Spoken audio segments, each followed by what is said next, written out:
Hello, Jixerdas. Yes, we are going to see more Karpov games now.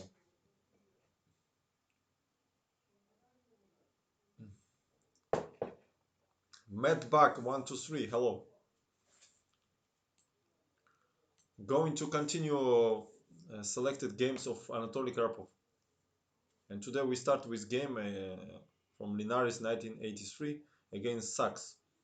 And Karpov said that this game was um, the best game, uh, best game of the tournament. It was selected by participants. They voted for games, and so this game became the best one. Okay, let's go. Ruches. Yes, that begins. Come on. E4. Karpov opens the game. C5. Knight f3. E6. D4. CD.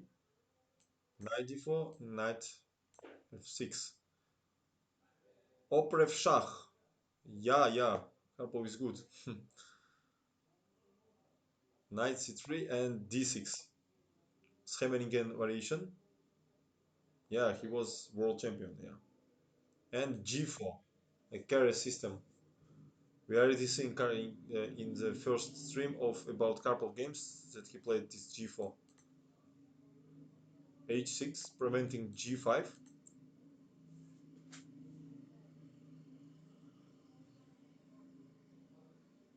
Mu Delta 007. Why don't you stream at all the resolutions? I don't have any ideas why I'm not streaming because I don't touch anything and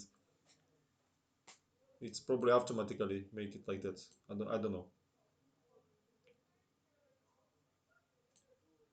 You like such aggressive games? Okay. Rook g1 played by Karpov. Uh, Supporting g5 here.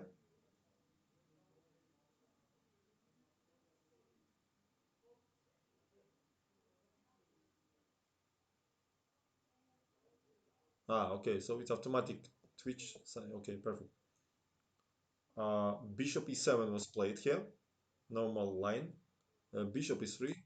Developing bishop. Knight c6. This well-known position. Queen e2. Preparing a long castle at the same time supporting this pawn for any case. In case of knight d4, bishop d4, e5, bishop e3, it will not be hanging here. What, for example, was possible after queen d2 in some options like this. And then maybe they can take knight g4. What is still not clear, but queen e2 he played here. Bishop d7 and h4. Karpov said in case of long castle, it was unclear. Continuation after knight d4, bishop d4, e5, bishop e3, and rook c8. And sometimes you have to count about sacrifice on c3 here. That's why he played h4 first. Sachs took on d4, bishop d4, e5, bishop e3, g5 is the threat, Bishop e6, opening square for the knight. Not here. He played here actually, attacking the pawn. And Karpov played queen d3 here. So he preventing capture, same time controlling d5 square. And this is good move. So black has to do something very quick because g5 is very unpleasant threat here. Queen e5 played by Sachs. He is preparing to take on e4. Long castle by Karpov. And knight e4. Very interesting sacrifice by Sachs. Karpov playing time by time, but yes, but not so active, of course. So, hello, DJ. Knight e4 and d5 played by Sachs. We see how bravely black is playing. They sacrifice knights and d5 and want to take initiative.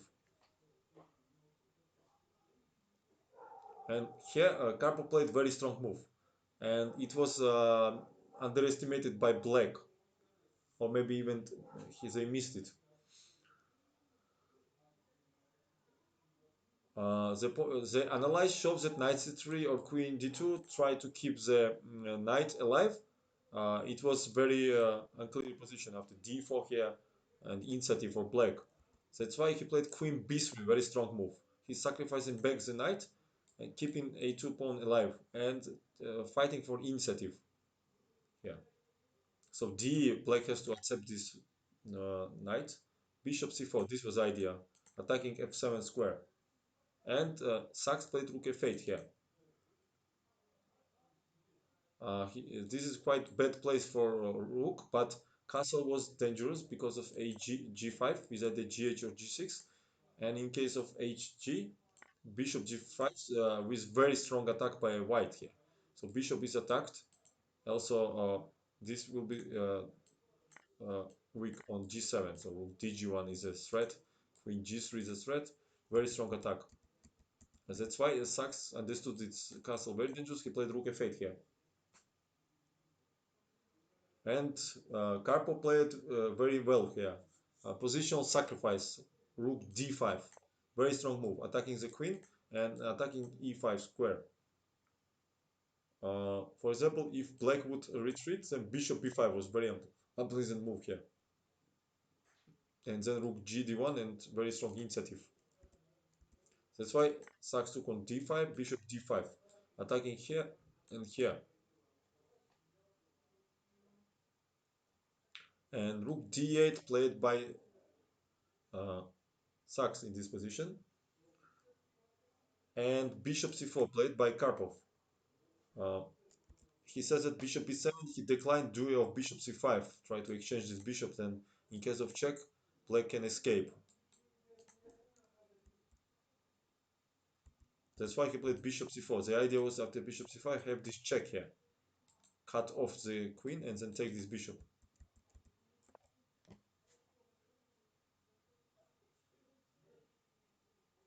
So Sachs is free this square for the king. He plays bishop b4. Yeah. Hello, hello. SD, how to pronounce your name? SD. ASD. C3 played by Karpov, attacking bishop, not allows this check with exchange this strong bishop, so attacking. And b5 played strong move by Sachs. So Sachs also playing well. For example, bishop d6, queen b7 was very unpleasant for black, and it's hard to advise something here.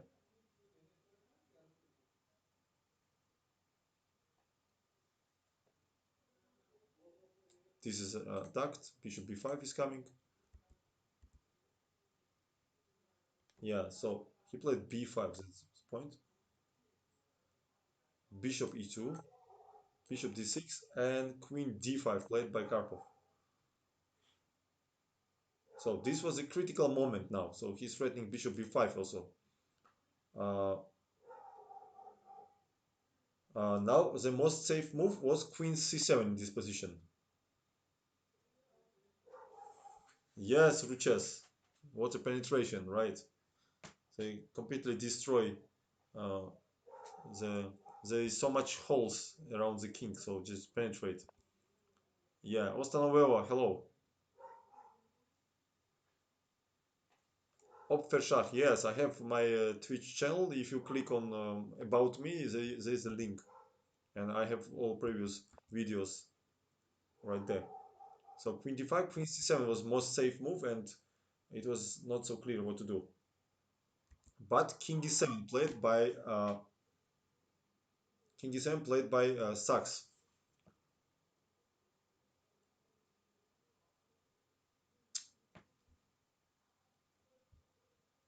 And this is a difference that queen c7 was the idea after bishop b5, king e7. And to compare with game, bishop c5 is protected this square, and black still can hold here. By the way, there is a threat: queen c3, bc, and bishop a3 check, and rook d5 here. Leventa, hello man, how are you? Thank you for raid.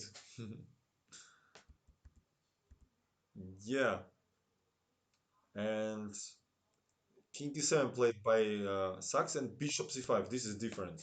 Very strong move by Karpov. And the point that queen e5 is a threat here. For example, after queen c7, there is queen e5, king d7, bishop d6, queen d6, and rook d1 loses the queen.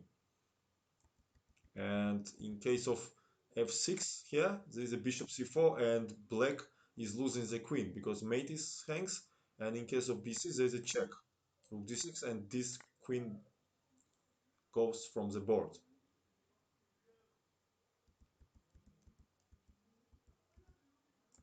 That's why Sachs took on c5, and after queen e5 check, king d7, queen c5, there is a threat of bishop b5 move.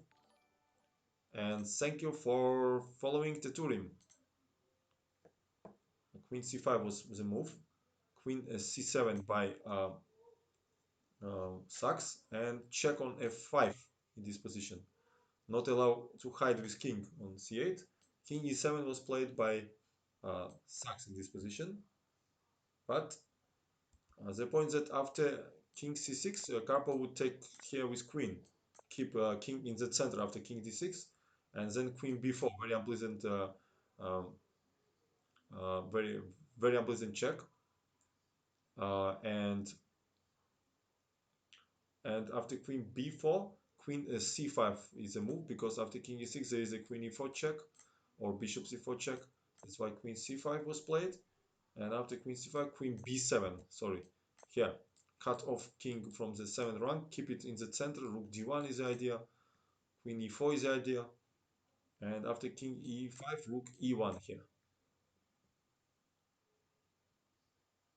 Unfortunately, f4 is not winning because king f4, rook f1, king e3 is a strong move, and rook f3 uh, is a winning here, yes, because of mate after king d2, queen e4, and ef is a queen f3 mate.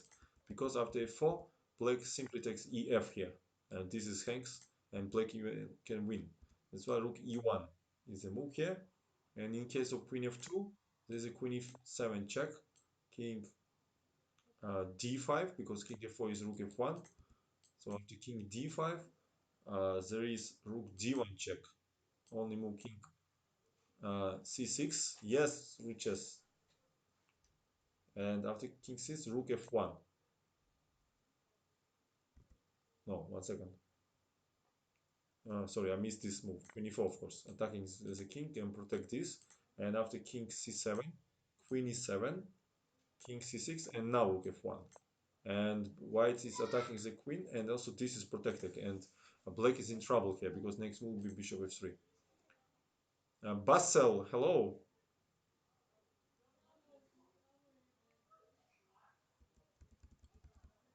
Yeah, that was a continuation here.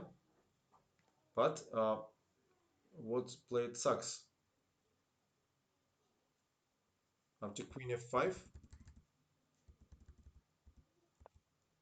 1 second, how was the game? Bishop c5, queen e, bishop c5, bishop c5, queen e5, king d7, here, check, and these variations was after king 6, but Sachs played king e7 here,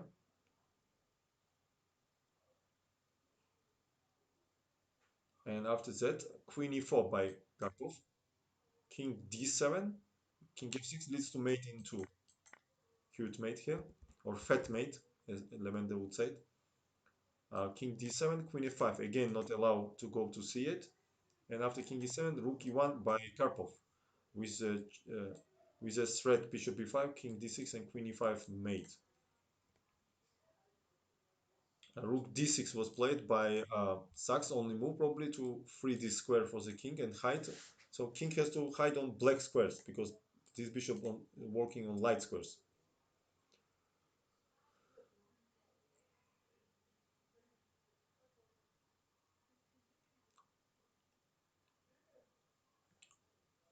So after rook d6, bishop c4 check followed. Not allow rook e6 move. So it's controlling this square. King d8 was played. And now bishop b5 because rook e6 not possible. White will take fe and then mate on f8. A6. For example, rook f6 was bad duo of queen d5 check here. In case of rook d6, there would be check, queen c8 and queen a7. Grab this pawn. And instead of king c8 here, then would be beautiful idea here. Rook e7, double exclamation mark. And after queen e7, queen a8 check, king c7, queen a7 check. And now king d8 leads to queen b8 mate, king c8 leads to queen e7. And after king d6, there would be uh, queen b6 check, king e5, queen d4 check, king e6, and bishop c4 mate. This beautiful mate could happen in the game.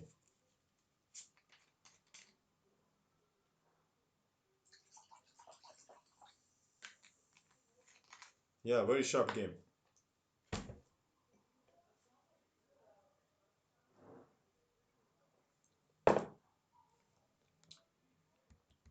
But in the game, uh, after bishop b5, he played a6. Maybe Sachs also calculated this variation. So bishop a4 by Karpov, g6 played by Sachs. Because this bishop reduces the power of this rook, yeah? He cannot take the open file. Queen f3 played by Karpov, he's aiming this square. And after king c8, and this move allows to win it very nice style here. After king c8, rook e7, same idea, double exclamation mark. So Sachs give check back here, but in case of queen e7, there would be same idea, check, and then check here, and this mate. Chevy the Cheever. Chevy the Cheever. Hello, I don't remember your account name. So rook d1 was played by Sachs, but doesn't help. King d1, queen e7, because for example rook d8 was losing after rook d7, and this queen endgame would be winning because there is a two pawns up for white. So that's why Sachs took here. But after check on e8, check on a7, this is in queen b6, black resign duo of the same variation. King d5 or king e5 is the same, will be check, and mate on b3.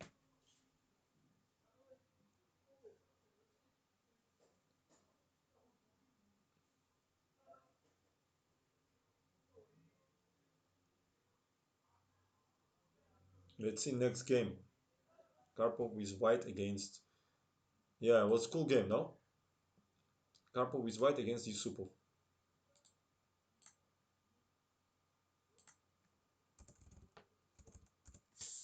Artur Yusupov. I guess. I guess it's like this, no? Yusupov. It's written like that. I'm not sure. Moscow 1983.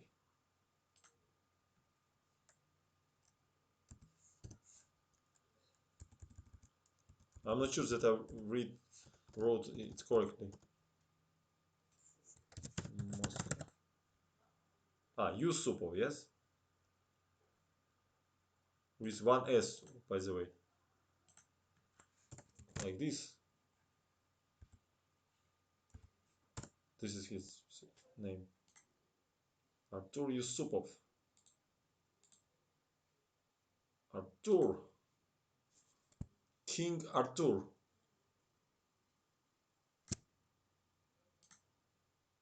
All right, let's go.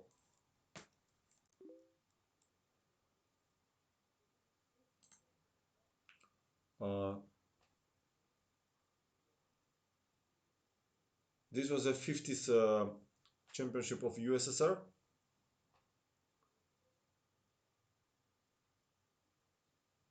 Let's see what's happened. E4, the open variation of Spanish.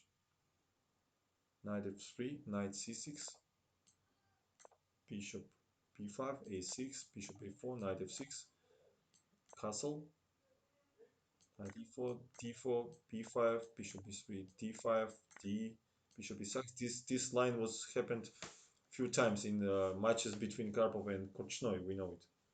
So c3, the idea to open this square and also control d4. Bishop c5. There is another line like bishop e7. Then knight goes here. Bishop c5, Yusupov. Knight bd2, attacking this main guy. Castle and bishop c2, and forcing black to decide or change or play f5 here, or bishop f5. So bishop f5 he played.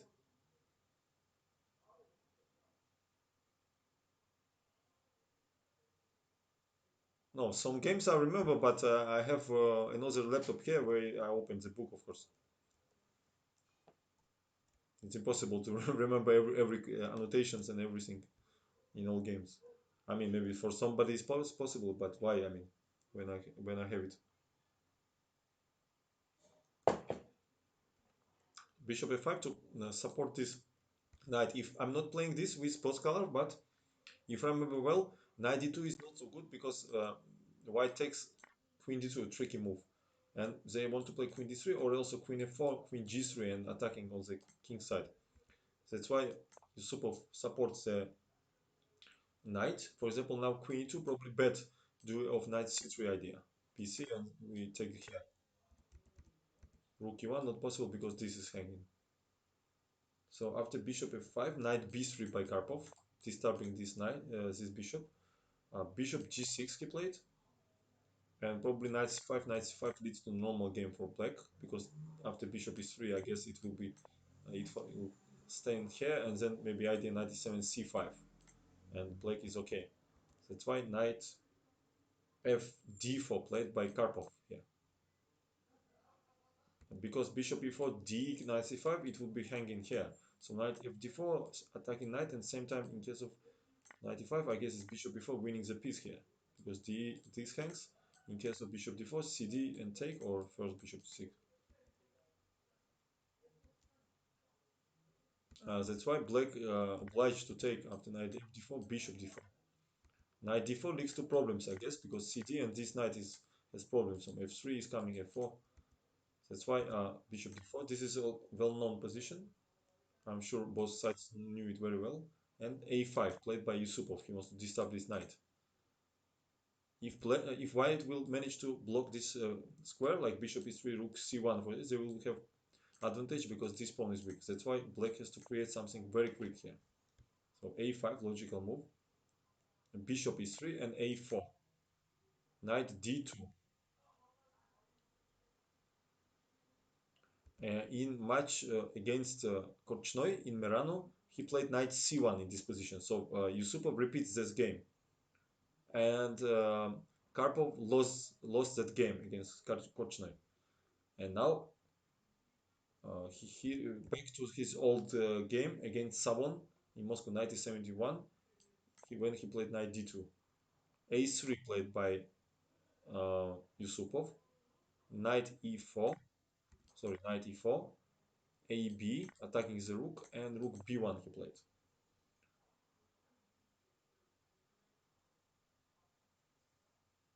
When he annotated his game against Savon, here Karpov gives this variation: knight One second. 50 moves. Number 15. Okay. In this variation, instead of a4, he gives this variation, knight b4 here, attacking the bishop, and after bishop b1, a4, and after knight d2, a3, with the same idea, but queen c1, strong move here, attacking the pawn, and white has solid advantage because a b queen b2 attacks the knight. This is weak. Black squares are weak, so this knight will come back here. Rook c1, also f3. These ideas. Beer Bully, hello man, welcome. I don't understand, guys. One thing, when I made the experiment with my brother, I started stream, and he was like for my viewer. He hear me very well. I mean, without any problem, without any maximus. But why you have these problems, I don't have any idea. I mean, then I also check my videos. I mean, I hear my sound very perfectly. Something wrong with your volume, as I understood, because impossible that my brother hear me well, everybody hear me, my friend will hear me well, and you don't hear me. I don't understand why you complain all the time about my sound because everybody hear me well. Probably check your settings in your volume, yes? Obviously from your computer is a problem.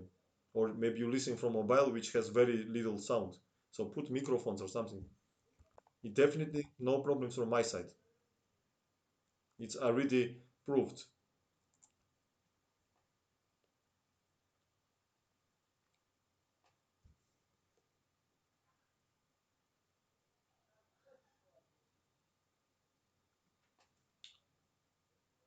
So in this game, okay, here's a lot of variations which it's I don't wanna now blow your mind with this variation. So let's go back to the game. So it was this line 94 AB rook B1 here.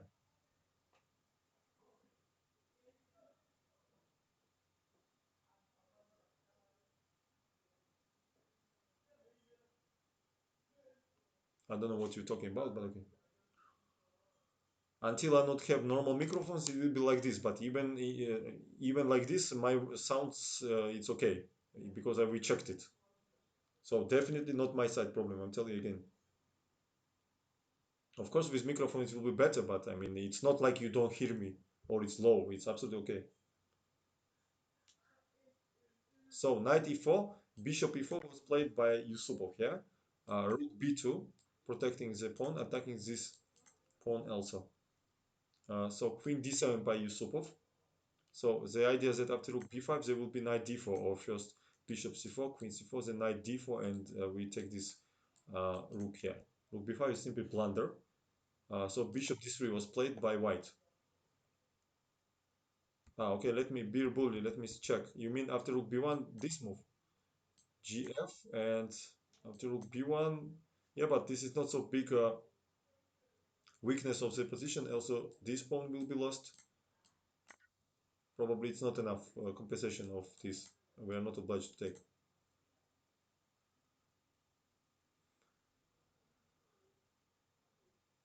Ruchas, this idea is similar to game against Popa. Who is Popa? What? I don't understand who is Popa, but okay. So rook b1 was played. Bishop e4, rook b2, queen d7, and bishop d3 by Karpov. So he's attacking the uh, pawn and forcing black to take on d3. Himself, he did not want to take probably because of d. Then after rook d8, this will be weak, and also knight can come to d5 and block these light squares. That's why bishop d3, and Yusupov took on d3 here. Because in case of b4, it's not good after rook bishop b5 here. Aiming rook b4, same time aiming queen c1 and attack this knight. And for example, after rook fb8, there is rook b4 using this pin. And in case of rook a2, it's simply blunder after bishop 6, attacking the queen and attacking the rook. Otherwise, we play simply a4 next move and stay with pawn up. That's why Yusupov took on d3 here, queen d3, and played rook fb8. If he managed to transfer this knight here, black will be even better, yes, because this pawn is weak. But probably something wrong concretely here. So rook fb1 was played. This move leads to equal position after rook b5, not knight e5, of course, because it will be check first. So rook b5, queen b5, and knight e5 now. And after queen b7, attacking rook and knight, there is a queen c6 strong move, defending boss. And after take, rook c1, attacking the knight, there is a rook a6, and black is absolutely fine. So it's equal position. This king will go to d7, and actually white has to be careful here. I would prefer black. That's why he played rook fb1 here. Not allow knight a5. He wants to take, of course, on b5 now. And now Yusupa played b4 here. And Karpov said that only now he started to play himself because this is all what he was prepared. He knows this position and he played h3 here. On 23rd move, it was a new move for him. So h6 by Yusupov. Of course, rook a3 was a huge blunder. Queen a3, b8, rook b8 leads to complete disaster for black. They cannot take, and he has an idea. This is bishop g5. Even without bishop g5, simply like this, enough. That's why h6 was played. Thank you for following, guys. And now he says that 1 year later of this game, Yusupa played against uh, Popovich, rook b6 here, and he saved tempo for this move. So rook b6 was very nice move.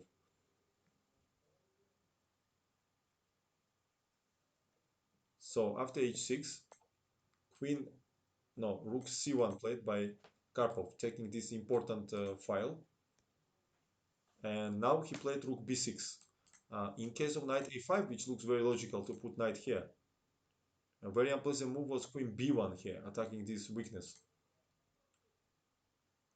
And now knight c4 is loses because rook b4 attacking the rook. And in case of take, black stays without pawn here because rook a2 is loses check, king h7 and check, and we grab this rook.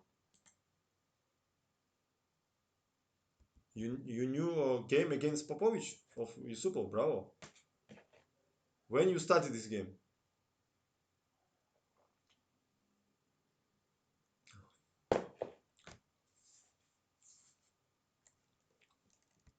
Yes, um, from his book I'm showing you games, his annotations, and also my edit my annotation. So knight e5, queen b1. I'm just curious, is it so bad position for black here? Because this knight seems to be very strong.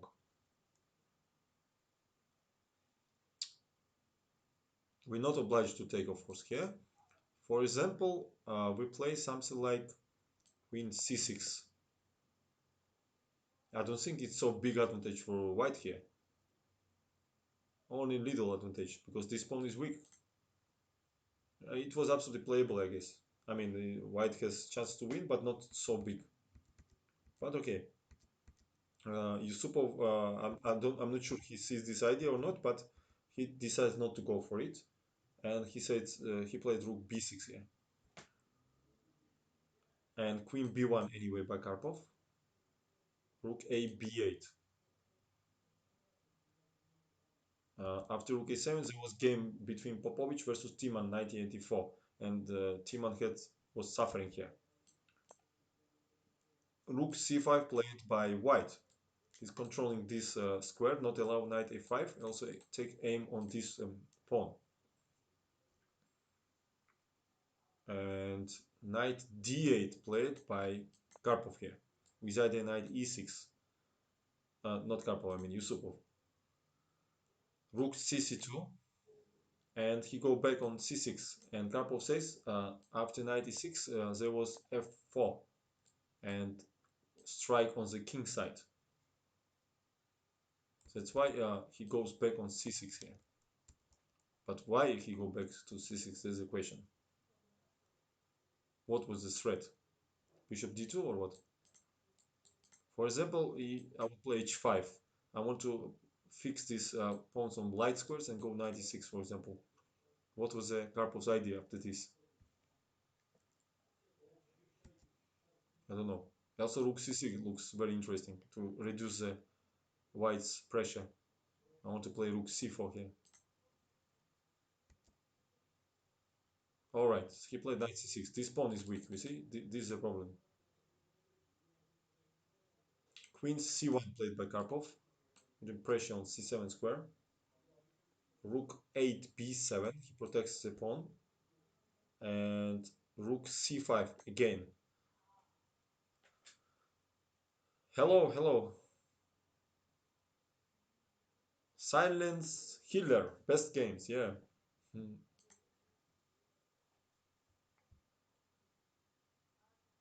By the way, don't forget to follow my brother, Silence Healer. He will soon start streaming PUBG. Who likes to video games, PUBG, you can follow him. He's very cool player. So rook c5 played by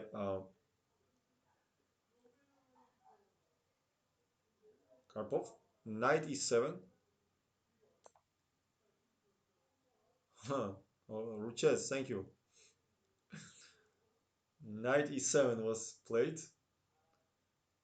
King h2. So we see that Karpov is not in hurry. Yeah? He slowly improve position and waits black's mistake. And finally, inaccuracy by Yusupov, knight f5. This was inaccuracy.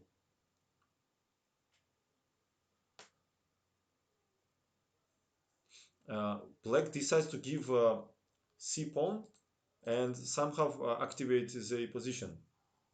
But it was better to play calmly, like rook b5 or c6 here, and with normal safe position. So knight f5 he played, rook bc2, attacking the pawn, and this was Yusupov idea. So he wants to attack this weak square with idea knight uh, h4 with direct threats, but it doesn't work. Rook c7, rook c7, rook c7, attacking the queen.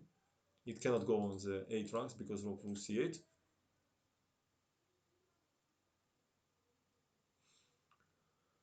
And he played queen b5 here. So black is threatening queen e2, very unpleasant move. And for example, I don't know, let's just imagine white played rook c5, queen e2, and rook c2. Then would be rook g2, very unpleasant check here. And after king g2, knight e3. After queen e3, queen c2, and black is okay.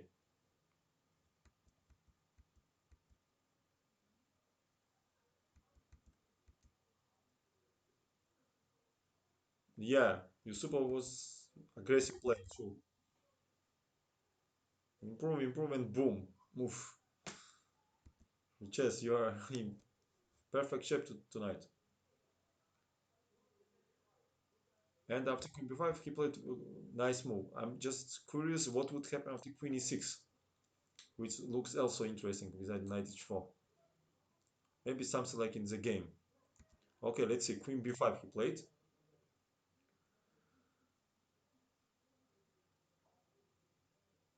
And now queen c2 is also not possible because of queen f1 attacking here.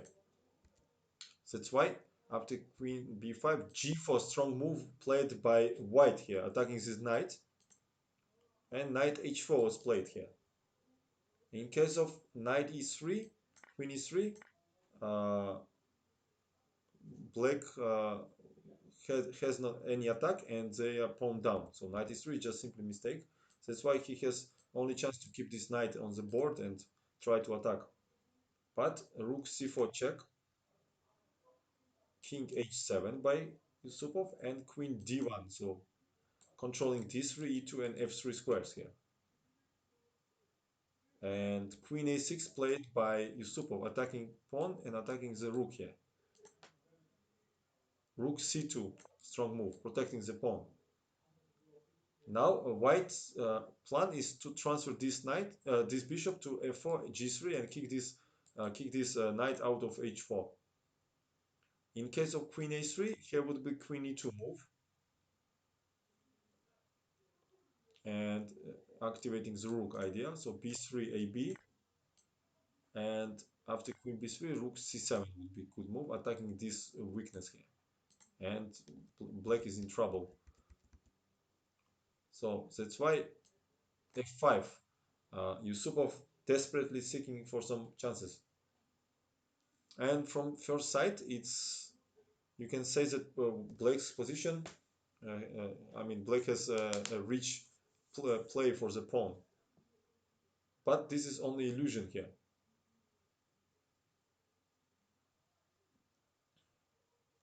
So the point that after ef there will be queen f6 and some attacking. But all suddenly in this position, king g3, brilliant move. King is attacking this knight here because before it was not possible because knight f5 check would be so. And after f5, I don't know if you super miss it or not, but this was cool. King g3.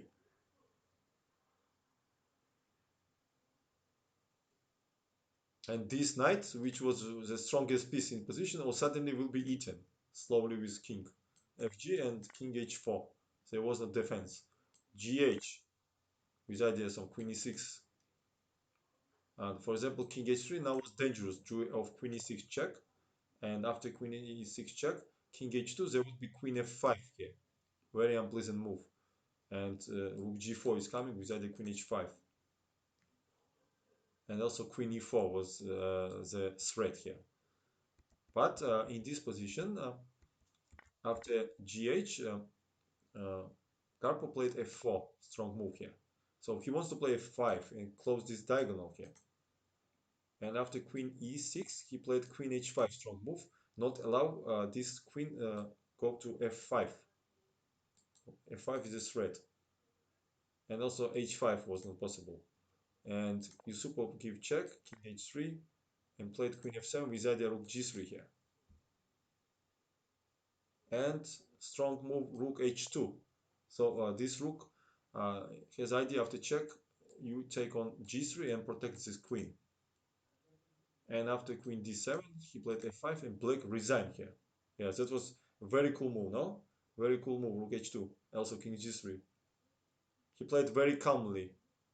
You would never play it. Faveler, hello, man. How are you?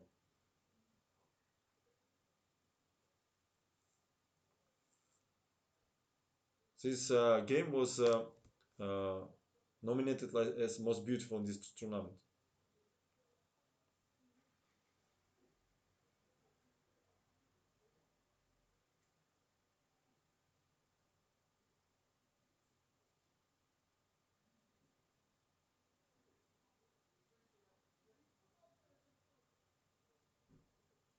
Okay, let's see another game against Ulf Anderson in London 1984.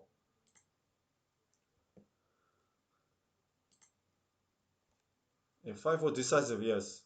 Decisive mistake, I guess. Mikhail Smyslov, hello man.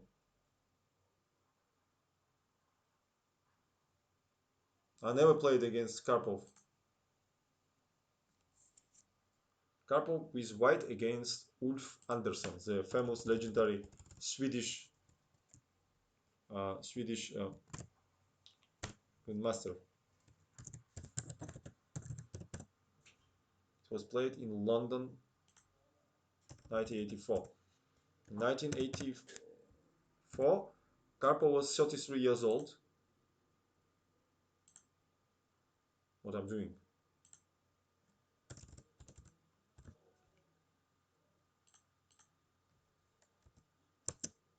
And put it London 1984. All right.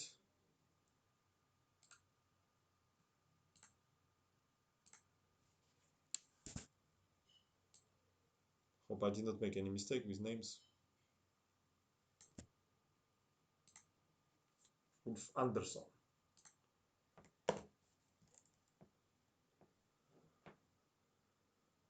Yeah, I skipped the game against Romanician. Let's see this one. So I'm not showing, of course, all games. So d4 played by Karpov. Knight f6, c4, e6, knight f3, and bishop b4 check. More popular is b6 here, he says, but it was long time ago. This is a mix of Nimtsovich and New Indian. And also it was called like Bogolubov defense. Bishop d2, bishop d2 played by black. Uh, Knight bd2 is another main line here with very complex game. But in this game, bishop d2 played, bishop d2 and queen d2. So he wants to develop knight here. I've played with black many times this line, usually with d5 castle ideas. Then I put queen on e7, rook on d8, and knight on c6. Thank you for following. I won against Anish Giri, positional game, very nice positional game once. I think it was 2012 or 13 in Spanish league. So castle, e3, d5, knight c3. Yeah, here I was playing queen e7, then rook d8 here, and then knight c6. But he played knight bd7 here. This is more in style of Anderson. cd took by Karpov. Because after rook c1, the black maybe can take on c4 and play c5, try to simplicate position here. And after cd. That's why he takes himself on d5. After knight d5, rook c1, white is simply better because black cannot play c5, this bishop is passive. So ed to have this diagonal open.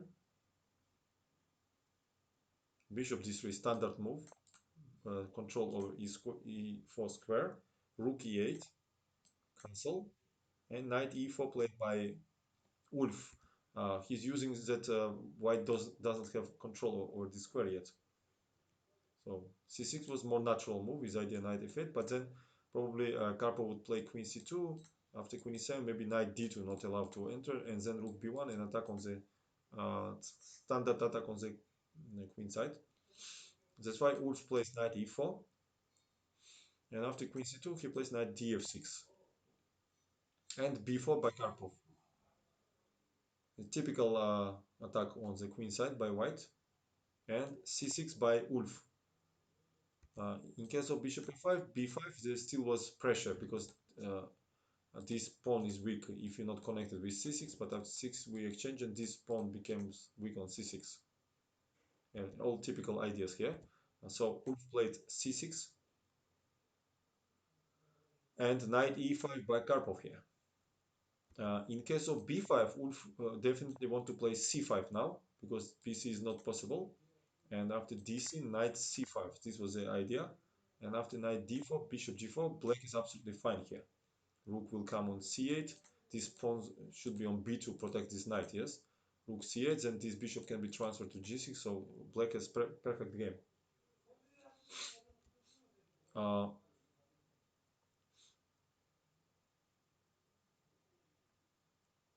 that's why he played knight e5 here. So he wants to play f3 and kick out this knight.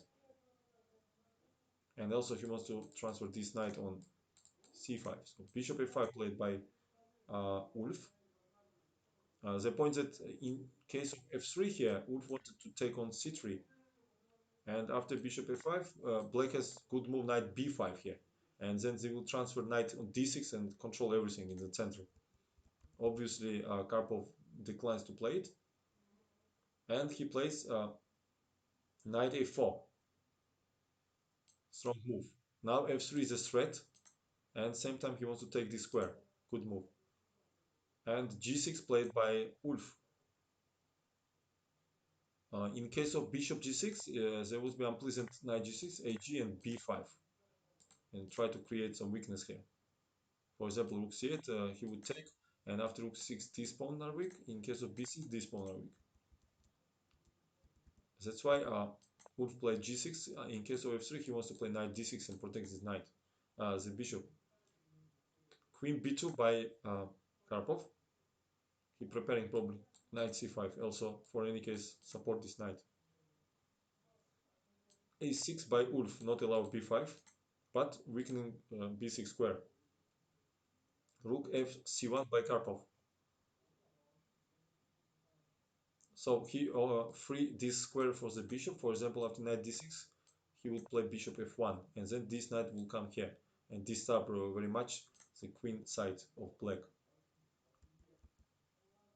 Ulf played rook e7, knight c5, so annoying knight on c5, so Ulf just eliminates immediately. But after bc, this will be chronicle weakness here. Bishop d3 and knight d3 was played.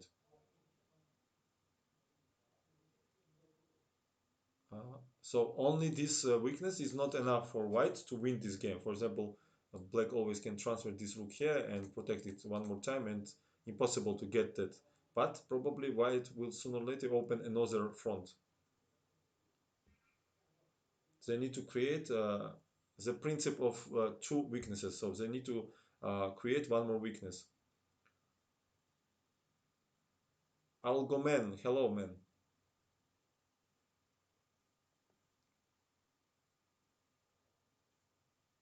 So what happened here next? Rook c8 was played by Ulf, logical continuation. Yeah, this is very long plan. First of all, how you 1, 2, 3 you need to go. So rook b1, queen goes and goes here, then here. But there you have to be careful always with knight d7 idea, keep you out. And also black will not stand like that. They probably will start something. So let's see now. Rook c3 was played by Karpov. Slowly he improves the position. So fixing both rooks on this place. Knight e8, queen e2, f6 played by Wolf, controlling e5 square, queen f3 and play rook f7. So this was his idea, protect everything. King f1, I don't understand this move actually. Maybe he wants to bring it to center and maybe open some lines here. Knight g7 and king e2 played by Karpov. Rook c e7. Thank you for following. He says that more safe was knight e6 here, then king g7, then rook e7, and maybe transfer to this knight here.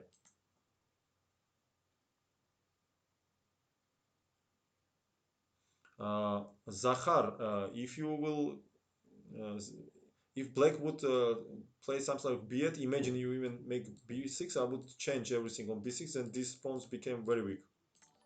So they would have three weaknesses, and now black has only one. Thank you guys for following. Anna, hello. How are you? Nice to see you. Did you make with play simul against me?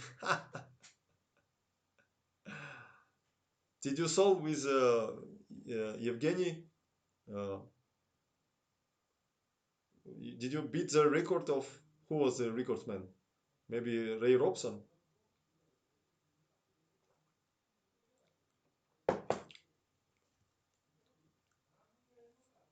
Are you in Lvov now? Or where you are?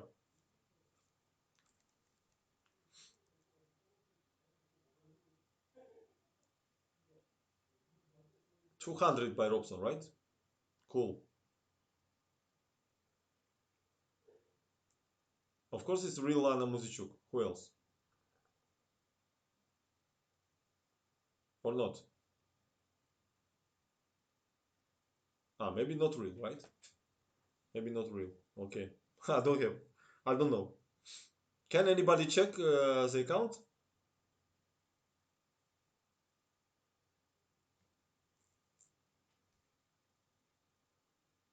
All right. You are not real. Anna Muziciuk. Okay. you you forced me to talk so much. I mean,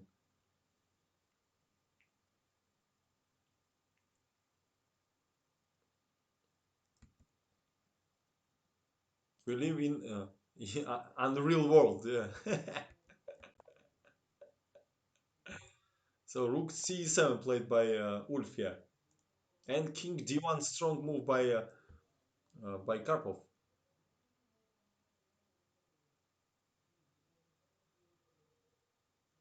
So most probably he wants to evacuate his king somewhere on the corner and then start assault on the other side. So some long maneuvering starting here. So Ulf just cannot do anything. Yes, position is closed. B6 is not possible. On the king side, you cannot move because once you play this knight e5, who's just waiting. Queen c8, rook a b1, h5, h3, knight e6 here, h4, king h7. So this is without comments. It's just they are just make moves. Queen e8, king c2, rook d7, king b2, knight g7, knight f4, played by Karpov. Using the g5 not possible, we take and the knight h5 here. And rook f e7 was played by Wolf. He's just waiting. So king a1, ideal place for a king. Um, queen f7 was played. And protect here. Main analyst. Let me see what you're talking. Ah, you mean this check is here? Aha, okay, that I mean. So probably after g5, ag, there will be check. You're right. Check and black is winning here, yeah? Not winning, but maybe big advantage of knight h5. But probably Karpov had something else. Maybe he would play knight d3 here and try to come here with knight. Probably was annoying. So this king will go here and then this knight have this square. All right, okay, this is also maybe after g5 directly knight d3 is possible without the eg. But Ulf didn't play that after. Yeah, yeah. Stevkich, hello.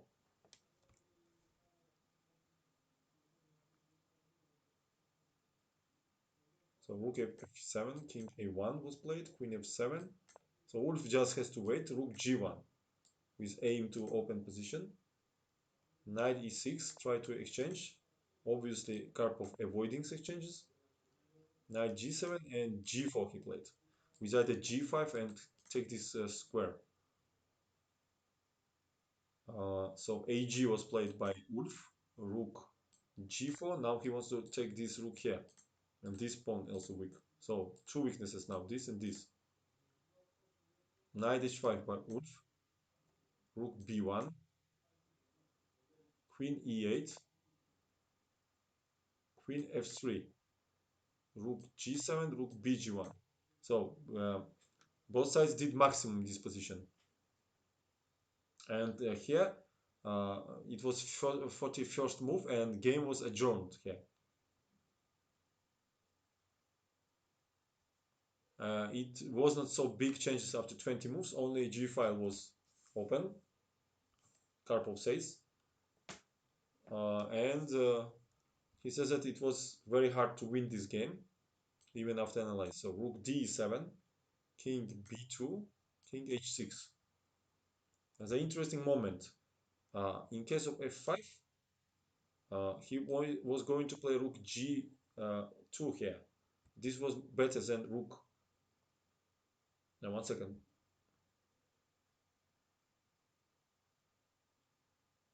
I think something wrong in these comments because he says that rook g2 is better than rook g5 because after rook g5 he says queen e4, but there is a rook in front of him. What the hell? Ah, queen on e6. I forget. I missed one move, guys. After rook b1, I guess. One second. How it was? How I have to make it? So g4 ag, rook g4, knight h5, rook b1, queen e6 move was played. Here, queen e6. I put it on e6, e8, but it was queen e6 actually. queen f3. This was position. Now I understand. Rook bg1. Yeah, this was position. And now he played rook d e7. Spokojnej noci, Luches. Rook d7, king b2, and king h6. Yeah, this was position. And now, in case of a5, he says rook g2 was strong move. After rook g5, there was queen e4. We try to exchange and also attacking here. And also attacking this knight. And after queen e4, rook e4. This was knight e5, rook h4, knight g6, and rook g4. And black is okay, because after rook g4, fg, yeah, it's nothing to do. And in case of rook g4, fg, knight e5, probably knight f6, and black is okay. He can come here, or maybe even g3 here. All right, but what is difference when rook g2? And now after queen e4, he had this queen d1 strong move. Aha, the idea is that after queen h4, if rook was on g5, he cannot play rook h1 because rook is hanging. And now he has rook h1 move here. And after queen e4, in case of queen f6, there is a knight f4 and goes through the g and h file. So queen e4, attacking here. And here rook g6 blow. Look at this. Because after knight f4, he has king g8 and knight h5 not possible because queen g2. Rook g6. Uh, king g6 here. Rook g6 is losing after queen h5 check. King g7, queen h8, king f7, rook h7. And white is completely winning here. For example, king e6, there is a queen c8 check, king f8, queen f8 check, and winning this rook. Thank you for following. Let me have different dreams.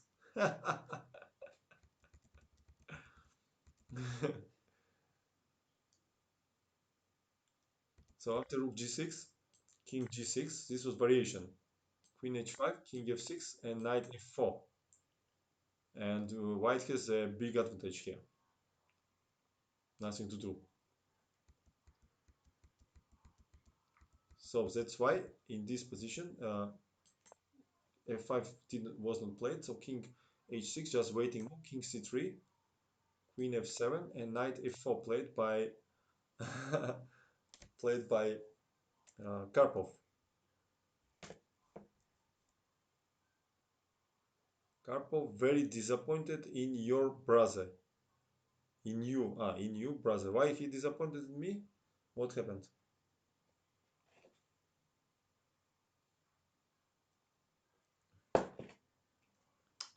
So knight a4, because rook g6 is the idea. After rook g6 there is a queen h5. So knight f4, rook f4 attacking this pawn.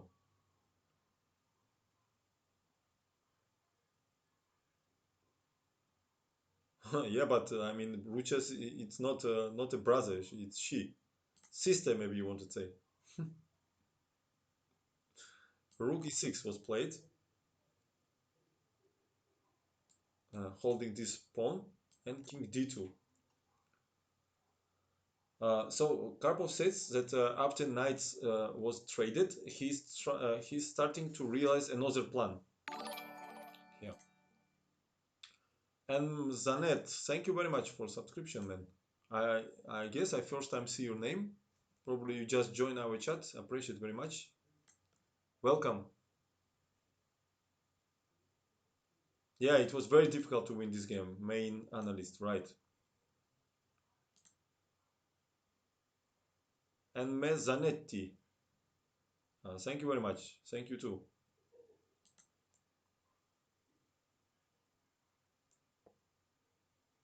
So King D2 was played. Uh, so first of all, he says that it's very important to bring this king back to the king side. So he played king 2, queen e7. Again, I mean, black is completely uh, uh, uh, completely out of any counterplays. They only what they can do just wait in this position. So king e2, king h7. White are the boss in this position. King f1, king h6, and it's much pressure because black always has to look some tactical ideas here too. King h7, rook fg4.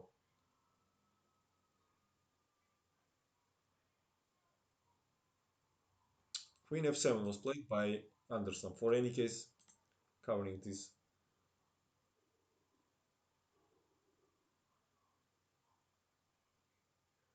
Yeah, because he says that now rook g6 was beautiful, but unfortunately it was not possible. Duel of rook g6, and after queen e5 wizard h5, and now king h6, strong move here, and after rook g6, queen g6, queen e6. Wolf had this strong move, king h5, and with big chances of draw. This king is activating. Also, this queen can take care, and uh, Karpov not tempted by this. That's why he played rook f4. Again, maneuvering starting here, king h6. So Wolf just waiting. King g1, king h7, king h2, king h6, queen g2, king h7, king g1. Karpov is playing like spider, yeah, slowly, slowly making his net. Rook e8 by Wolf, queen f3, rook f8, king f1, queen e7. He just not in hurry anyway. Queen d1 here, queen e8, queen b1, aiming this and aiming here, and also wants to h5 now. Yeah, he's playing on opponent's nerves exactly. King h6, so preventing h5 idea. King e2. For me, even hard to show the moves. Queen d8. This was number 60 move. Now 61st. Rook fg4. Yeah, it's very hard to keep defense so much time. King f1. Queen e8 was played. We feel the tension, right? Even now, even during this analyzing, during the game, it was very hard to defend. So Queen e6 was played by, uh, yeah, two principles here, right? Two weakness principles. Polar bear, welcome back. Yes, exactly, like snake. So Queen f3, Rook f7, King g1. I'm sorry if I mixed up some moves here because hard to follow. A3. Probably he played for any case to not to make a threefold repetition. Rook e7, King h2, Rook f7, Rook f4, King h7, Queen d1, King h6, and finally we go to the we go to the critical position. So Queen e8 played Anderson, and finally he started this e4, the break in the center. Thank you for thank you for following. Just Flip or Philip, maybe just Philip. I didn't say exactly. Welcome. So this is the only resource of the position of the white to break through from the center. And finally they begin it.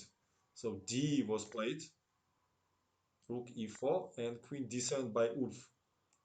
Rook e7 was losing immediately after check and take this rook. So queen d7 by Ulf and queen e3 check, king h7 and rook penetrates very unpleasantly on e6, taking on this also rook d6 idea and rook g7 by Ulf here. For example, queen d5 was bet duel of rook d6 here, and in case of queen h5, there was rook f6 strong move. Using that queen h4 not possible because of pin, and after this, check and take here. That's why he played rook g7, Rook f3, attacking this weakness and forcing to play f5. Because black could not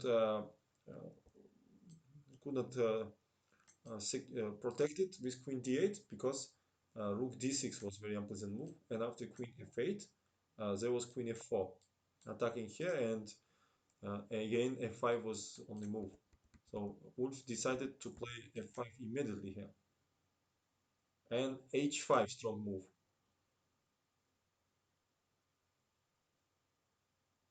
Aus gem. Do you analyze like this for long hours after every match you play? Of course not, no. I'm not analyzing so much my games.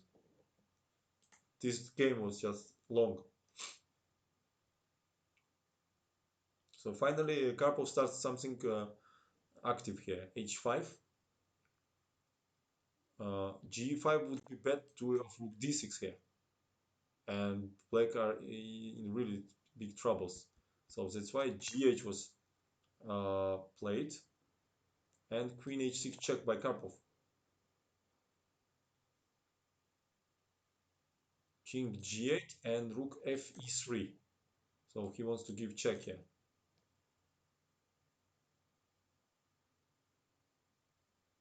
So this was number 78 move. Uh, so and Karpov says that in this critical moment, Black had different choices. By the way, thank you for following. A few choices by Black here. The natural it seems to take on d4 here, but it's in real it's a suicide here because White has this check, Rook f8, only move. White takes on f8, King f8, and White gives this check. Using that Rook g8 not possible because Queen is hanging. So King f7 will be only move. Queen e8 check, King f6 only move.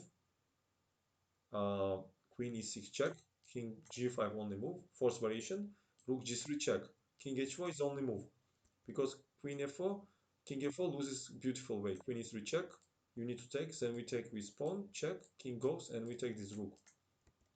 That's why King h4 would be another move, only move, and Queen f5, protecting the pawn, and aiming Queen h3 mate, and after Rook g3, fg. In case of Rook g4, they would be mate on h3. Иванов, привет! Нет, не играл с Карповым классику. Вроде бы не играл. Не помню. Вроде нет.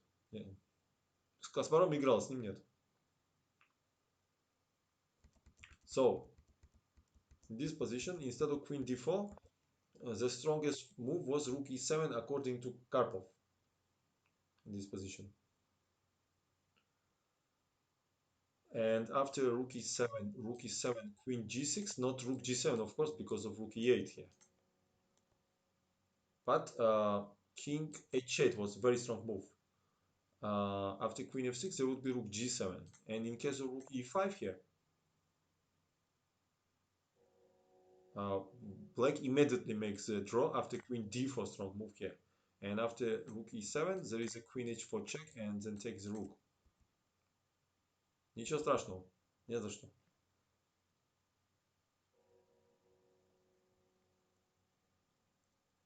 Or in case of rook e5, if we play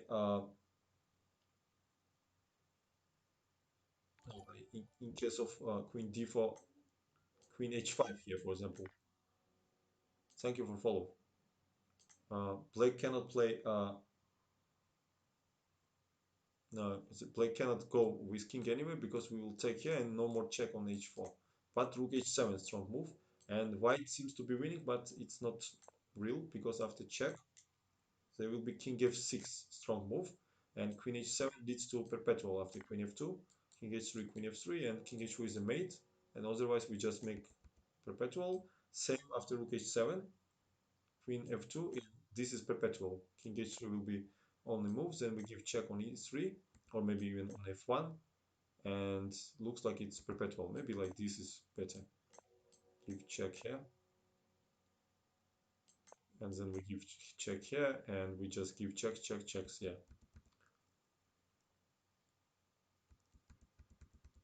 But Karpov says after rook e7, instead of uh, queen check king h8, rook e5, rook h3 was still with some chances for win. But here, instead of rook e7, queen c7 was played by Ulf. And this move loses quickly. Of course, it's understandable after such a long defense, you can make mistake. You can tired. King h3 played by Karpov. No any more check. Rook e7, then rook e7, rook e7, and he exchanged everything on e7. No, sorry. Of course, he did not. One second. Rook e7, rook e7. He gave check here, using that rook g7 as a mate. And after king f8, he played queen f6 check here. Again, rook f7 leads to mate in one. King cannot go because rook. Only move king e8. And now this check was very unpleasant. Using that king f7, queen h5, and then we exchange everything and winning pawn and game. And same happened in the game. He played here, and after check, king e7, queen g7, uh, black resigned because after we exchange these queens, so you simply grab all pawns. Maybe also another way to win is give check and take here. Also quite convincing here because nowhere to go. In case of king e8, we give check and they give check and exchange the queens. Yeah, this is the strongest way. So we eliminate f pawn and then we exchange and we simply win in the opponent game. This pawn will go. Yeah, this how slowly he won this marathon game.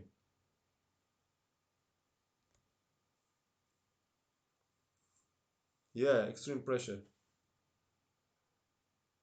Exactly.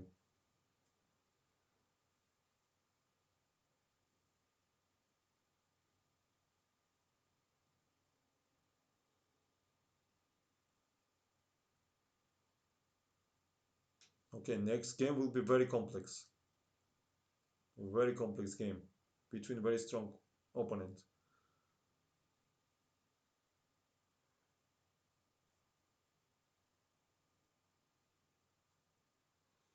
It was played in the same tournament in London, 1984, versus Jan Timman, the famous Dutch player. And let's see how it was. So let's reverse the board. Karpov is black. Let me change the text.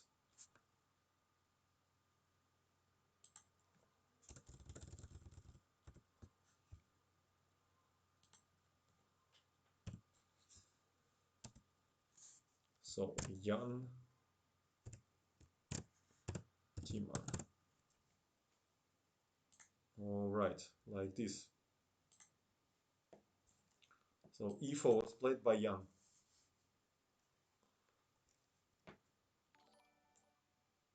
Thank you for following.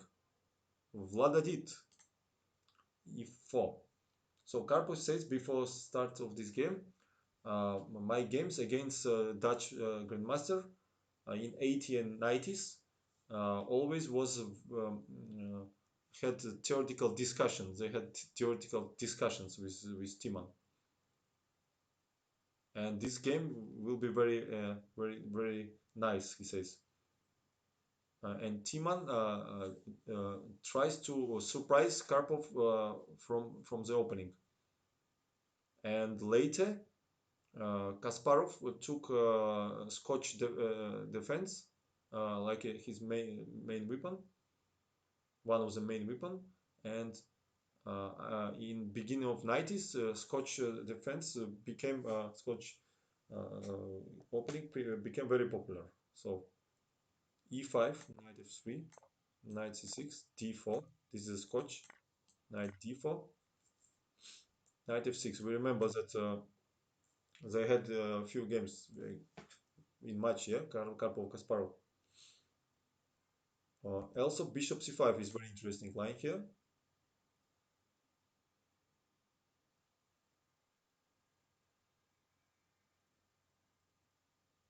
Okay, he gives the game between Kasparov short, but we will skip it. We just move to the game. long long games here. So after knight f6, white takes on c6, main one of the main line. Nowadays also was popular knight c3, bishop b4, then white takes, usually play bishop d3, black plays d5, and so on. But this is principal line, bc, e5, and queen e7, very important move, because after knight d5, bishop d3, white develops a very comfortable way here. So queen e7, very important move, forcing white to play queen e2 and stop this bishop from development.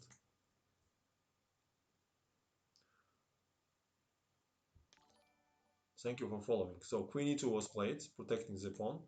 Knight d5. So this intermediate inputting move, queen e7 inputted, is very important for black. And c4.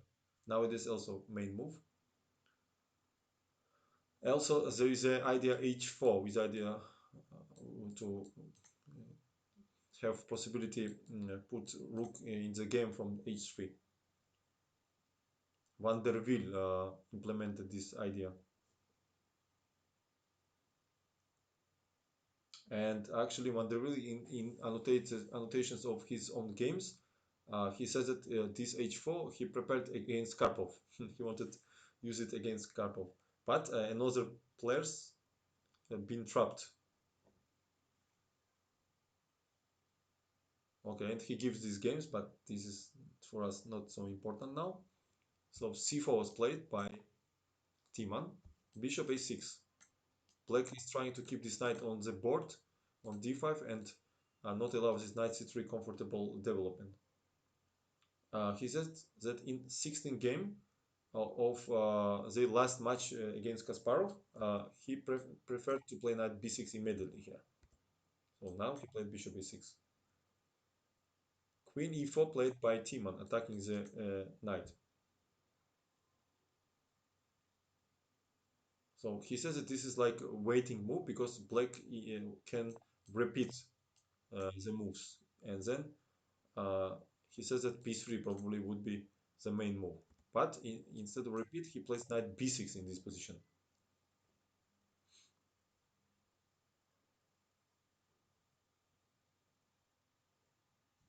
So knight d2 played by Timan. And he says that for that time, when this game was played, 1984, this move was novelty. And before was played knight c3 in this position. So knight d2 played by Timan. He's supporting this pawn. He also maybe wants to transfer knight in some case on f3. And long castle by Karpov. Very sharp position. And here Timan played c5 and he's trying to open up the position.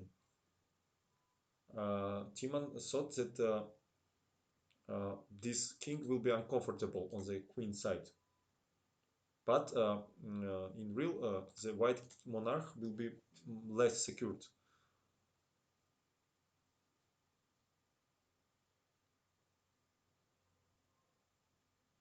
And the year later, Timan played again with Karpov this position, and he played a4 here. Still a dubious move, but according to Karpov. And he answered d5, strong move here. And then he continued cd, bishop f1, d6, and rook d6, strong move here. And knight f1. ed was not possible because of queen e4 check, knight e4, then bishop g2, attacking here and here. That's why knight f1 was played by Timan.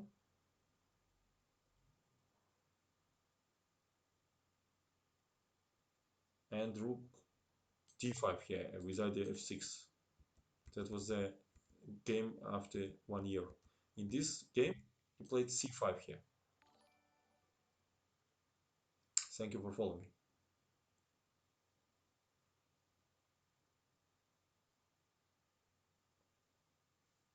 And bishop f1 he took. Logical. White monarch is my school nickname, Barkovsky. So bishop f1. And there is a singer, Black Monarch. Not monarch, it's actually monarch. Yeah, I mix it up. So CB took by Timan. Of course, after rook f1, there's simply queen c5. So this was his idea. Open up position. Bishop a6 by Karpov. And BA by Timan. And Karpov says that black are really possessing the initiative here. Maybe it was better to play BC, he says. So BA, king B7. Not allow A8, of course. Knight B3. Timan wants to play bishop e3, then maybe long castle and use this square, but f6 by Karpov. His open position in the center while king stacked. And Timan played a4 here. In case of bishop d2, uh, it would lead to black's advantage after queen e5, and fe. And we see that this pair of bishops and strong center potentially, and this weak pawn would be problem for uh, white. As example, after long castle, d5, and in case of check on a5, king b6 here, and after b4, bishop b5, and black is better protecting here. Want to take here, no a4. Thank you for following, guys. 980, 980, nice name. Welcome. That's why after f6, Timan played f4 and try to protect this. But I don't like actually this move. Looks so bad. It's open up position more. I don't know what was good move, but I don't like f4 for some reason. f4, fe, fe. White has to avoid exchange of queens. And rook e8, attacking one more time this weak pawn. Bishop f4 was played by uh, Timan. It's only chance to keep this pawn on the board and try to make long castle now. But after bishop f4, queen h4, strong move by Karpov. This is much stronger than queen b4, because after queen b4, bishop b4, king d1, and after rook f8, black is still better, but not as much. So queen h4, very unpleasant check here. G3 is forced, otherwise g5 also is threat. G3 and queen h5. So very tricky, sneaky maneuver of the queen, opening this diagonal for bishop, for rook, this file, also preventing long castle, and this bishop prevents short castle. Crazy. Look at this, like lasers. They are shooting on the way of the white king. Uh,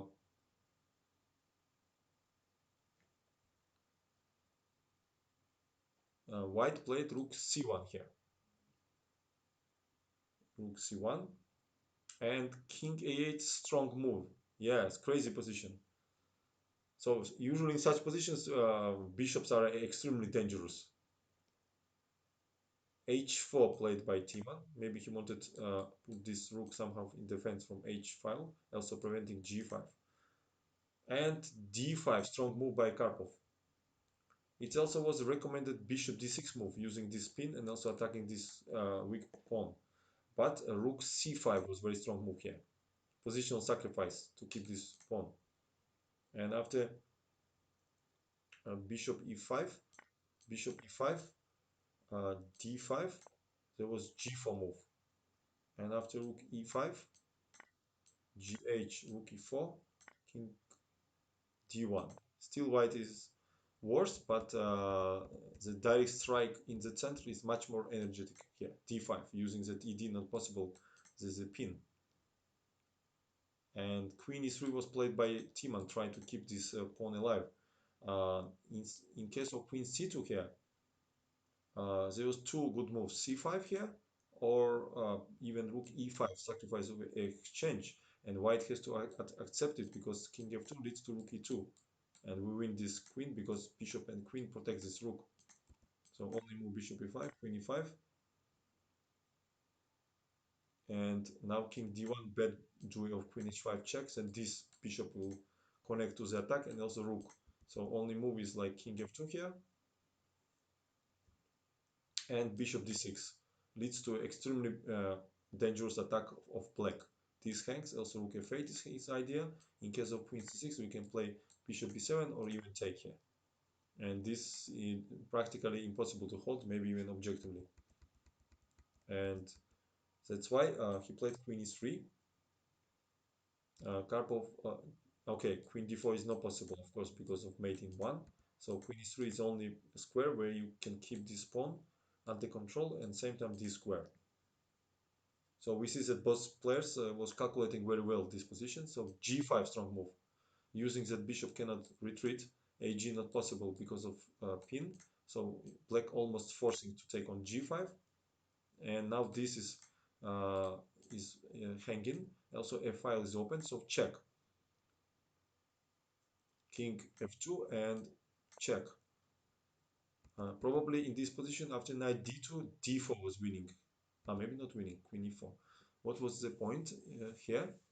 If Timan would play, I'm thinking now. Maybe rook e5 actually. This was the idea. Queen e5 and rook e8, of course, using this pin.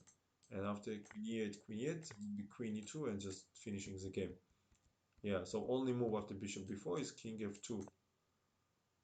Yeah, now rook f8 check and king g2 he played here.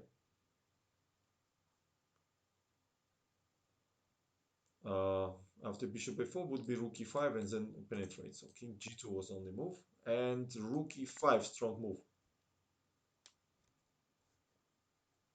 And he says that Timan thought that the worst is behind, but rook e5, and now he was very disappointed here because he has to accept the rook sacrifice. But after check, king h2 and check, he simply resigned because king h3 on the move will lead to bishop c8, very unpleasant check.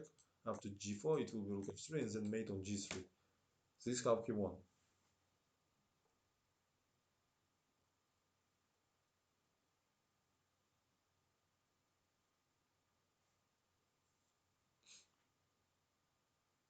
Okay, let's move to the main guy, Karpov versus Kasparov in the first match. The, the first match in 1984. This is the third game. Uh, Fowler, I don't know which moment he should castle. He could not castle because queen on h5 and bishop on a6 was taking that possibility. Yeah, it's shame that it did not happen that much. Yeah, so pity. But what to do? So Karpov with white against Kasparov. Let's see this game. We all remember the history.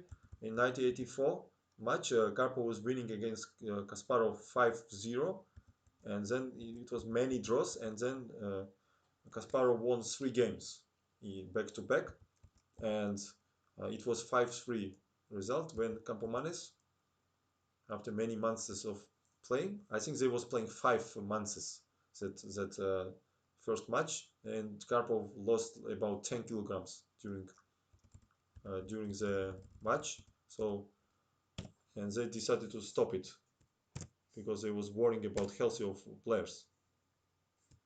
This is at least how official information sounds.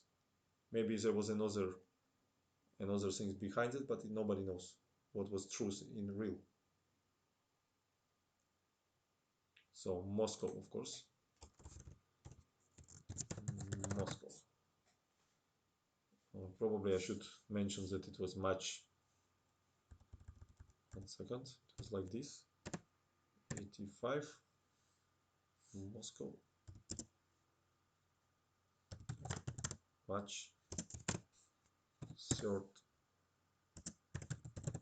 game. This will be Garry Kasparov. Alright, let me. Maybe you don't see it actually. Maybe you don't see it, so I need to move it, right? Second, guys. Let me move like that.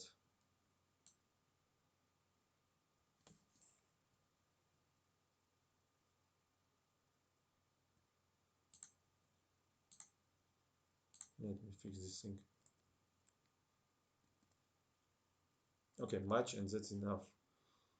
Match is enough.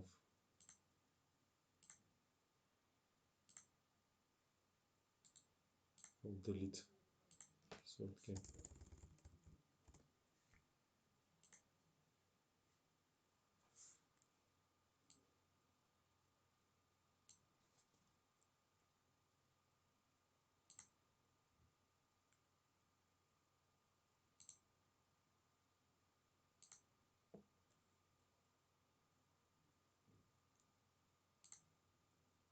What the hell? Why I cannot do it?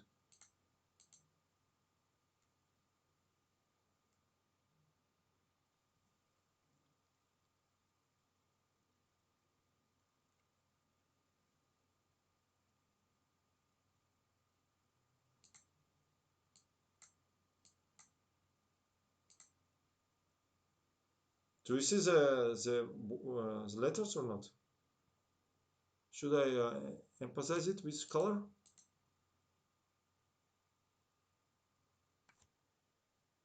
Yeah. Okay, maybe actually this. Maybe we don't need this. Do you see the guys? Do you see?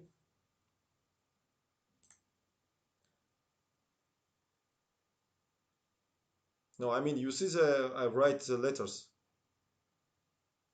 Karpov, Kasparov, Moscow. Ah, okay, so I don't need to emphasize with color. Okay. So this was between the match in and third game, and Karpov says that in the matches, Sicilian defense was faced 14 times, and he could not find the keys against it.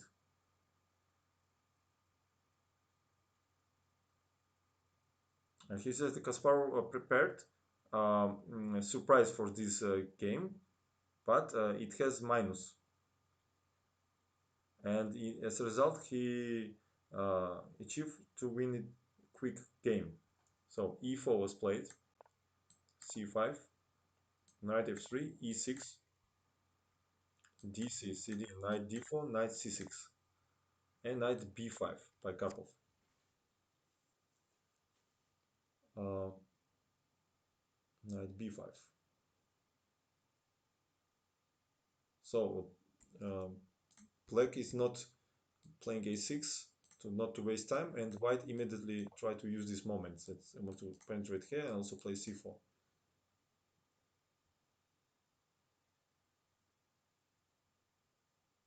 Okay, he's giving some information. So d6 here, main move, not allow knight d6.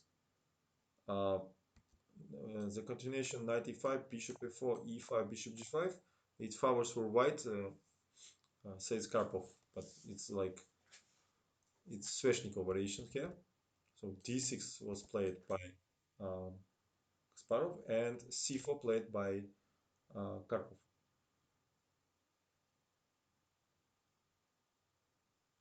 Okay, okay, he gives some theoretical information. We skip it. Knight f6 was played by Kasparov. Karpov says a6 was more precise move. Uh,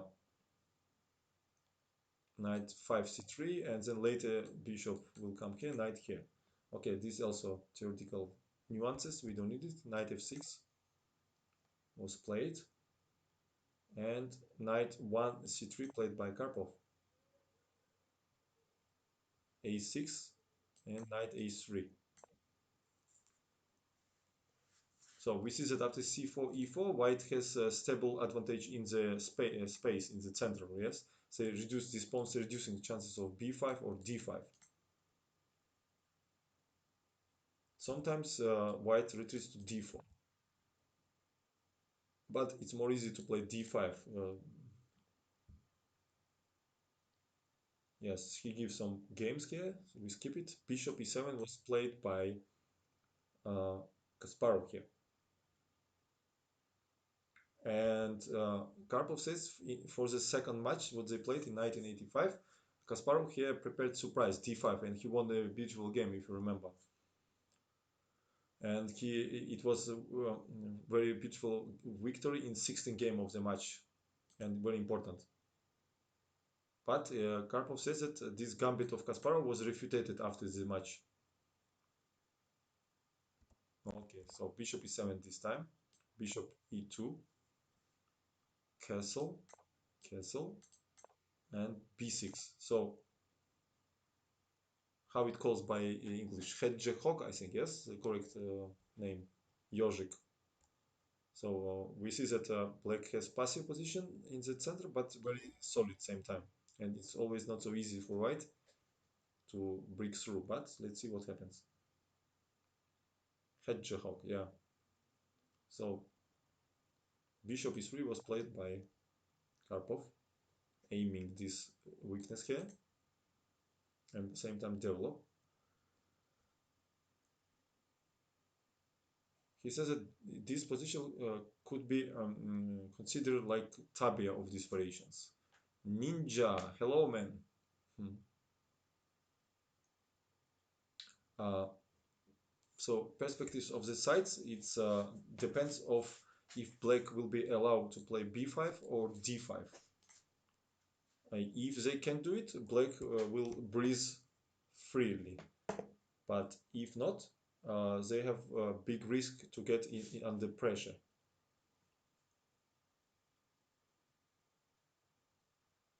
So he gives some variations here, we skip it, and bishop b7 played by Kasparov. Another plan to transfer this knight to d7 and protect this pawn and sometimes jump here. So bishop b7, queen b3 by Karpov attacking this pawn. And after this move, Karpov says that he remember his game against Olafsson. Olafsson is grandmaster from Iceland. In that game, after knight d7 was played rook fd1, pinning the queen, and after knight c5, queen c2. So for example, bishop c5 would be bad move, duel of bc, and now black is better because this bishop is strong, and in case of queen b7 is a blunder knight e5, and this queen is trapped. Olafsson was tricky, but queen c2 by Karpov, and after bishop f6, he played rook ac1, strong move, and so on. So gives some other games, blah blah blah blah blah. We skip it, and let's back to the game. So after queen b3,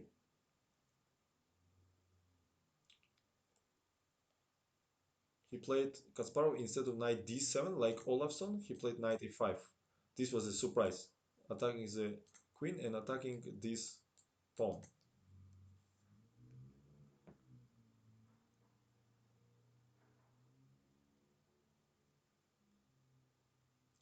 He says that this maneuver of knight 6a5 was novelty, uh, and it was played first time in this game.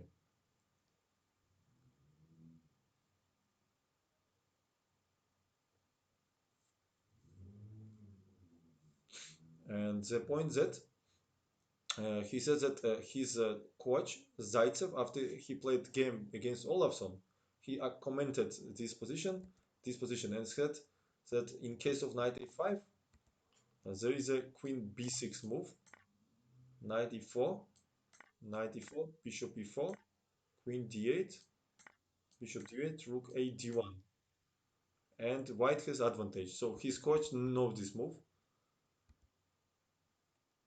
and he was surprised that after 8 years after that game, it will happen in match between for world title. So Kasparov thought this he was surprised the Karpov, but Karpov knew this idea, so queen b6 he took. In case of queen c2 to protect the pawn, d5 was the Kasparov idea to get free his position. But Karpov took on b6, knight e4, knight e4, bishop e4, queen d8, using that any rook cannot take on d8 because of bishop b6 attacking rook and attacking the knight. So this a very unpleasant move for black should be played. And rook a d1, attacking this weakness. So I don't have any idea why Kasparov go for this position. First of all, it's not for good. It was not suitable for his style. Yes, he was very active player, and here he should be defend this position very passively and very calmly. So this was absolutely very strange novelty by Kasparov. Um, and he says that after rook a d1, Kasparov was in deep thinking here for 50 minutes. Uh, Karpov could not understand what Kasparov uh, did not see in analyze. Maybe he thought that another rook will come here, and then maybe he will have bishop f6 attack on b2.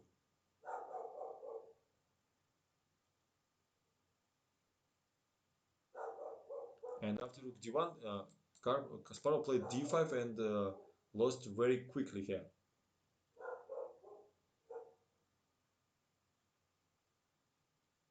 And all commentators they was advising knight b7, bishop f6, or bishop e7 here. But still, black would be in the troubles. So Karpov wanted to play, for example, after knight b7, he wanted to play knight b1, then knight c3, active position in the center, and then this pawn would be go forward, and he would have clear advantage in the end game. So Kasparov, after long thought, he understood that he mixed up something in preparation. So he played d5. Probably he was completely disappointed. f3 was played by Karpov, attacking the bishop. And after bishop a5, cd. So g4 would be mistake here because bishop g6, and in case of the same variation like in the game, there would be rook e8, attacking this bishop. Knight c2 not possible because bishop looks. Knight c4 not possible this knight. And instead of in case of king f2, there is tricky check on h4, and then we take this bishop and win the game. But Karpov takes immediately, and this changes the matters because this bishop under attack. He says that the opening experiment of Kasparov was failed, and he said maybe rook e8 was last chance here. But he played bishop e6. Probably after rook e8, maybe Karpov would play king f2, using that bishop h4 is useless because of g3 here. So he played bishop e6, attacking here. Rook d6, and this move better than rook d2 here. Now bishop a2 would be huge mistake because of b4, attacking both pieces same time.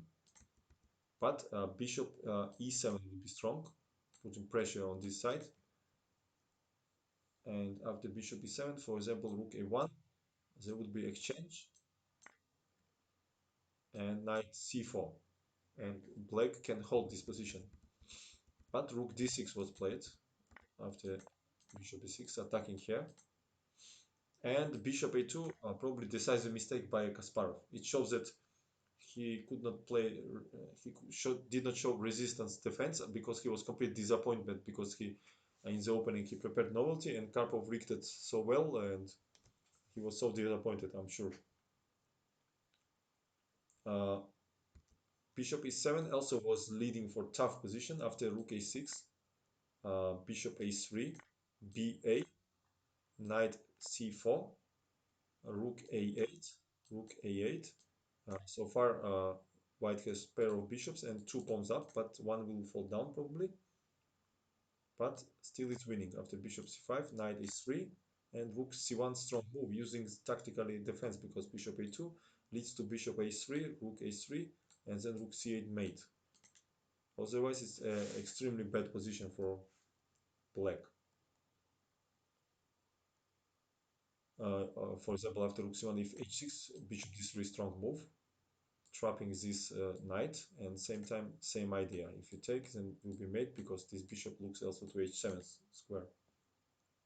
But much better, he said, after rook a6 instead of bishop a3, rook a6. So in this position, rook a6 was much better. Bishop a6, rook b8. This was the last hope, attacking this weakness here. And after bishop d4, knight c6, attacking the bishop and activating his knight from corner. Bishop c3, check on c5, push king in the corner, and bishop a2 with some chances to hold position. Uh, White has pawn up, it still will be hard to convert this game. But Kasparov was very disappointed. We feel it during the analysis of this game. Yes, he did not show the best defense here. He took immediately on bishop a2 and rook a6 in this position. It's much stronger than b4, uh, bishop e7, rook b6, knight b3 with idea a5. Thank you for following Vegas Slim. Welcome to our um, stream. So he take rook a6 here, rook b8, because rook a6 leads nowhere after bishop a6. To compare this previous variation, white has much more active pieces, and also this is so far away from the game. Also rook on f8 passive. So he plays rook b8, uh, hope to create counterplay over b file. But bishop c5, very strong move by Karpov, attacking rook, and he's creating very unpleasant tactical chances here. Rook e8 and bishop b5. Uh, close the file for rook and same time with tempo. Rook e6 was played by Kasparov and rook e5 was not helping because this was the idea of Karpov. Bishop d6 attacking both rooks. In case of rook e b5, Karpov would take here, and after rook b5 there would be rook a8, very unpleasant move, pinning. Now knight c6 would be rook c1 and rook c6 and then rook d8. And in case of knight b7, to protect the bishop, there would be bishop 7 strong move. This attacked and also this attacked.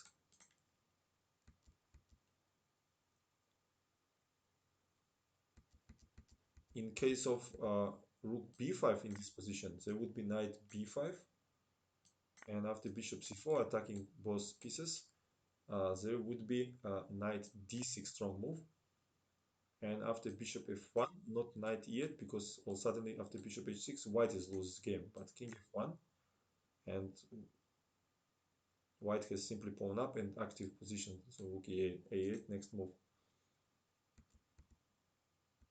That's why Kasparov played rook e6 here. And after rook e6, Karpov pushes his main guy here, b4, attacking the knight. This bishop supports the pawn, and knight b7 played by Kasparov. In case of knight b3, rook e6, fe, it's hopeless for black. Maybe Kasparov wanted to play rook a6 here, but then he noticed that after bishop a6, knight b3, there is rook e1, very unpleasant move, and this is a threat, which very hard to parry here. That's why in this position he played knight b7 and bishop f2. Of course, this bishop white has to keep this bishop on the board. It's very strong, also supporting this pawn. So bishop f2, bishop e7, attacking this weakness, and knight c2, protecting. Same time, knight d4 is the idea. Maybe even jump here. Bishop d5. For example, bishop b3 was bad. Yeah, knight d4 attacking here, here, and after rook e6, bishop e6. No time to take because this is hangs, and the knight c6 is a threat. In case of bishop d5, simply bad position after b5, for example. That's why in this position, Kasparov played bishop d5 and rook d1, a strong move. Hello, hello, welcome. Attacking the bishop here. White has, he says that white has a huge advantage, and after this move, they would transfer this passive rook, what was long time on f1 to the 7th rank. And bishop b3 was played, and rook d7 strong move. Rook d8 was played. This knight is untouchable here. For example, after bishop c2, there would be rook e6. After f3, rook e7, attacking this pawn.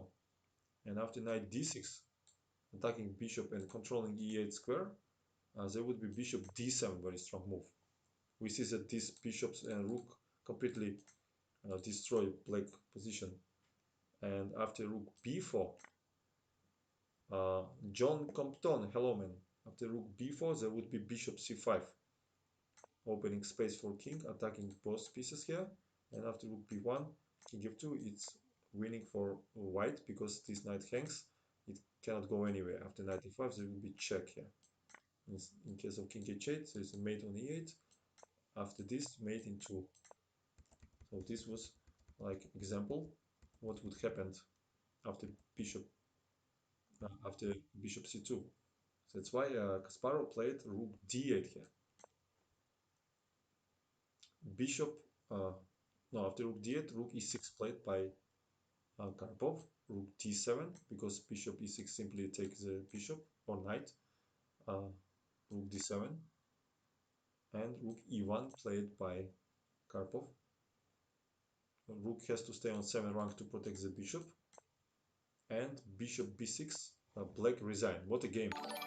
What a game, guys, huh? Crazy games. Counter attack 95. Thank you very much for subscription. I don't remember your name, man. Counter attack. Whom you counter attacking? Thank you, man. Appreciate it. Yeah, this. Look at this last position. One, two, three, four, 5 pieces on the b file, and black is hopeless because after rook c2 here, rook e7, mate is coming, and this is hangs. Knight d6 will be on the move, but bishop c5 attacking the knight. If you take, they will be mate. For example, check, king f2, check, not king g3 because knight a5 is a fork here. But simply bishop e2, and there is no another move for black. They're just losing the game.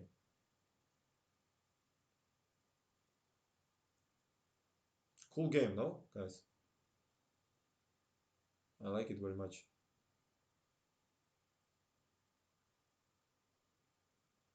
Let's watch another game between these players, and this was a third game, and now will be sixth game.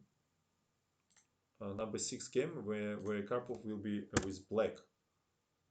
And let me put it.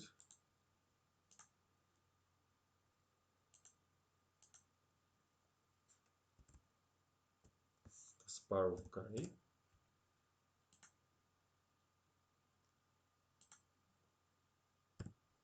Anatoly Karpov.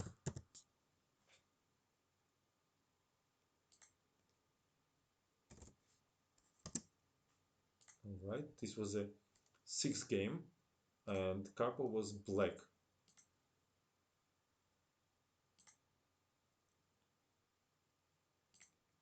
Okay, good night, guys. Good night, good night. Thank you to be here, and thank you for support, guys. So, Kasparov Karpov, uh, Polar Beer, you also going, yes? Good night, man.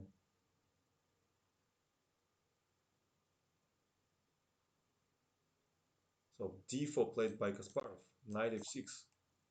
c4, e6, knight f3. We know that knight c3, bishop b4, it's Nimzo-Indian. Knight f3, b6, it's a new Indian line. And bishop b4 was also played in this match, but b6, g3, one of the classical direction, very solid setup by white. Bishop a6. Thank you for following, Tommy. Tommy fucking shall buy, or maybe I don't see well.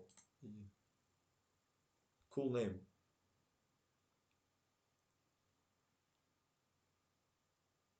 Rakowski, no, we say to the one who lives. Shall be. I pronounced it great. I'm not I'm not. I'm not. I'm not convinced with your comment. Asha, hello. Lucky Fritter, hello man. How are you? Tommy fucking Shelby.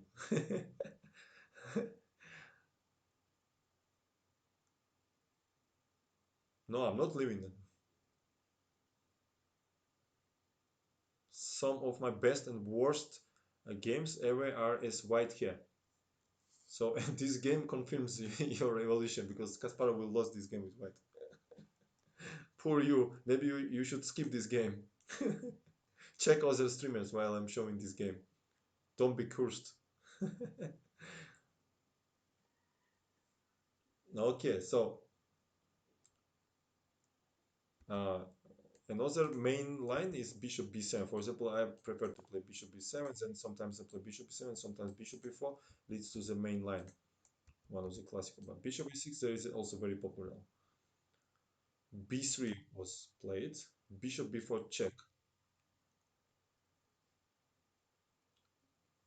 So this move is just idea to create some weaknesses on the king side here, on the queen side. Bishop d2 and bishop e7 was played. The black make this check to provocate bishop d2, and then this bishop covers for queen this file, and sometimes after c5 you cannot play d5 because we will take it twice. This is also very important nuances. Bishop g2 and castle played by Karpov. And he said that more flexible is c6 here. Try to build up some kind of Catalan. Actually, it goes to Catalan system. In the fourth game of this match, he played bishop e7 here, but he plays castle. Castle and plays d5. After d5, it's a standard meeting knight e5, opening this diagonal and pinning the pawn. Also, not allow comfortable knight d7 because of fork. But c6 was played, covering this diagonal and preparing also knight fd7. Bishop c3. This knight will go here to prepare e4, and this bishop is supporting central squares. So we see that the whole game again over the central squares. d4, e4, e5, c4, very important. And knight fd7 because this knight became very annoying here. Knight has to exchange. We exchange.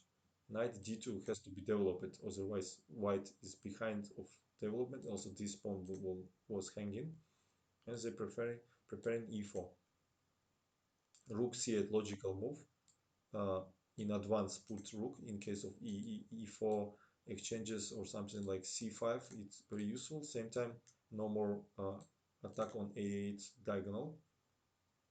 e4 principal decision, and b5 typical counter attack on the center. The point that black uses the moment that white cannot go c5. If they could not do it, it will be strategically winning position for white because counterplay is dead and they would be free to play on the king side. But here will be tactical refutation after b4, attacking bishop and also attacking the rook. So that's a very important moment to play b5. And after b5, rook e1 was played by Kasparov. Now he is preparing c5 here.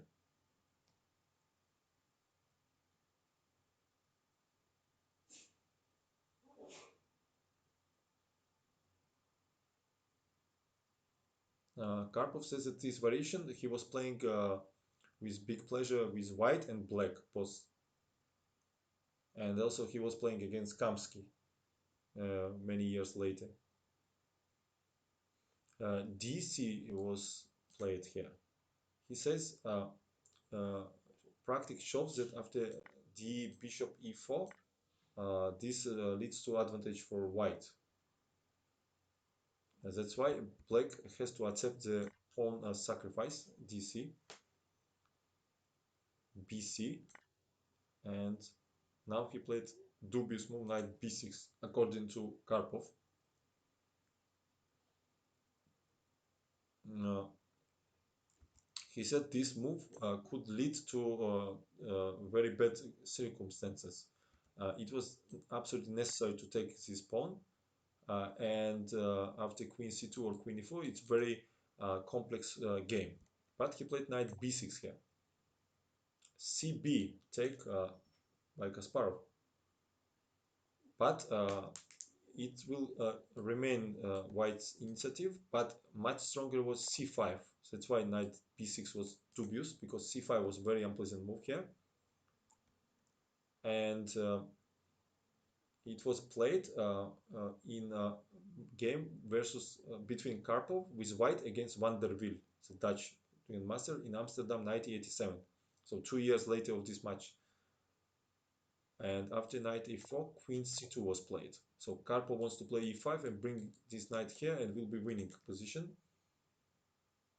And Van der Wiel understood it and he played e5, not allow.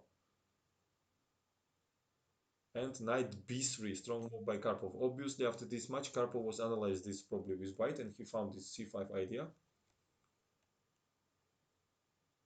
And b4 was played by Van der Wiel. Bishop b4, ed, and bishop h3, strong move, attacking the rook here. And then Van der Wiel played d3, queen c1, rook a8, so queen d2, and then white had advantage after rook c1, and he converted this to. Thank you very much, Tommy fucking Shelba. Thank you for your subscription. Thank you, man. Appreciate it. You are not going to write something? I think you are a new guy, right? I don't remember your account name before. Okay, was a game and example how white should play, but in that position, probably in that game, what's between Karpov and Kasparov and Karpov, they did not know so much about this position, and Kasparov takes CB, and after CB, Karpov takes CB and activating this rook over C file. Also, his pieces has nice posts here, A4 and C4. Ah, okay. Thank you, man. So after CB, rook C1 was logical move played by Kasparov, protecting the bishop. Thank you very much, Raulas75. From first, I almost read like Rouses. Rook C1, bishop A3, very tempting move played by Karpov. Create some chaotic in white camp. Rook C2 and knight E4. Look at this, all his pieces on the corner. Probably Zigbert Tarash would be not so much proud about this game by Karpov. But this is very concrete position, very concrete game. He's attacking this bishop. Bishop A1 by Kasparov. And rook C2, queen C2. And now Karpov played very dubious move here. He loses the tempo. The right decision was to play queen e7 here with idea rook c8, also supporting the bishop, and same time not allow d5 because of ed, and there is a pin. So very multitask move. But he decided probably, maybe he made some bet with friends that he will put all his pieces on the corner, so he played queen e5 here. Look at this. And for the beauty, he should put next move rook a8 here, in my opinion. Look at look at this. I don't want to touch this board. Let it be like that. Let it be. Maybe I will go to sleep now and leave this board on. Leave this stream on so you just can watch it all night. Look at this position. I mean, how to touch it now? I mean, rook a8. I want to play next move. Come on. Yeah, and queen d1. A strong move by Kasparov. He protecting the rook and wants to play knight b3, and queen also supports this advance. Ah, yes, John Capton. It's like chess knight is 960 on the top right side. Yeah, sometimes it's happened to my Windows, when there's a taskbar. Sometimes you click something, accidentally it goes to side or goes to up. Yeah, it goes to side, and then you click on on Windows button, it goes from the side like this. Yeah, something like that. It's like board, yeah, changes the angle. Yeah, exactly. You remind me that. And now, this is definitely looks a ridiculous position. Not even 800 rating player do this. And now again mistake by Karpov here. He played rook c8, bad move. So before he played a few inaccuracies, but now it's direct mistake. It was absolutely necessary, he says, uh, to play bishop b2 because this bishop is so strong, it should be eliminated. And after knight b3, queen b4, or even knight b2 here was necessary, but not rook c2. And now this pawn becomes very dangerous. So knight b3 attacks the queen, asking him to go somewhere. So he decided to put it on b4 and d5 strong move. Yeah, fear depth. Yeah, this was of course good move. Yeah, this how can not play this? I mean, how can not play? I mean, rook a8. Come on, man, make it fun. Maybe he would play this in some blitz game, but not on world title match. Yeah. So rook c8, d5 was played. No, I mean knight b3 first, queen b4, and d5. So this queen all suddenly supports here, here, and ideal position for white. Ed, knight c3 was played by Karpov. And maybe he underestimated this move. Strong play by Kasparov here. And queen d4 was by Karpov. What else? Because we cannot take on e2, there is a mate.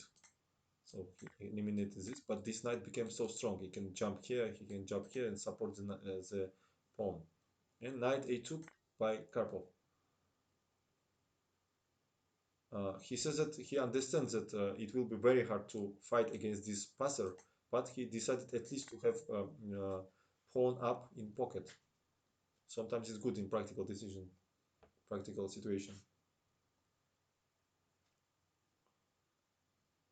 And Kasparov played tempting move knight c6, but later by analytics it was proved that knight a5 almost lead to decisive advantage here. He don't show any variations, but it's probably we can trust. This is attacked. D6 is the idea. Yeah, it leads to really dangerous. Worldsman, thank you very much for following. Welcome. But knight c6 was too tempting. Yeah, first of all, close, reduce the power of this rook, not allow this square, and also after d6 d7, it will be knight will support this pawn. Yeah, looks very logical. And bishop c5, very strong move by Karpov here. And now Kasparov plays bishop h3, dubious move. And Karpov says Kasparov in the beginning of the first match feel himself very uncomfortable. For example, here knight e7, bishop e7, and rook e7 would hold for him, secure for him a serious advantage here because he used that rook c1, bishop f1, not possible, yes, because there is a mate. And in case of king f8, then we take here, and after this, bishop f1, rook a1, there is rook e6 with a pin, and then d6 next move. So it's his white is winning. So he played bishop h3. Probably he wanted to open this square for the king and attack the rook. He thought maybe he's winning by force. What he missed? Rook a8 finally played by Karpov. Too late. Bishop d4. Kasparov wants to eliminate this bishop, which stops, blockades this pawn, right? And wants to push it. But Karpov calculated well and played king f8, closer to the center. And after d6, he played knight c3, strong move. And he says that black's chances are higher already. Deb mate, thank you for follow. And yeah, if he actually could force the draw here after rook d8, attacking the pawn, forcing d7 with idea knight 6 and bishop b7. controlling this square. And after knight b5, there was bishop 6, and there would be draw. He would keep this pawn for this. For example, this, and rook d1 leads nowhere after king e7 or king e8 even, yes? And there is nothing white can do. But he decided to play for victory, so after he played knight c3 in this position.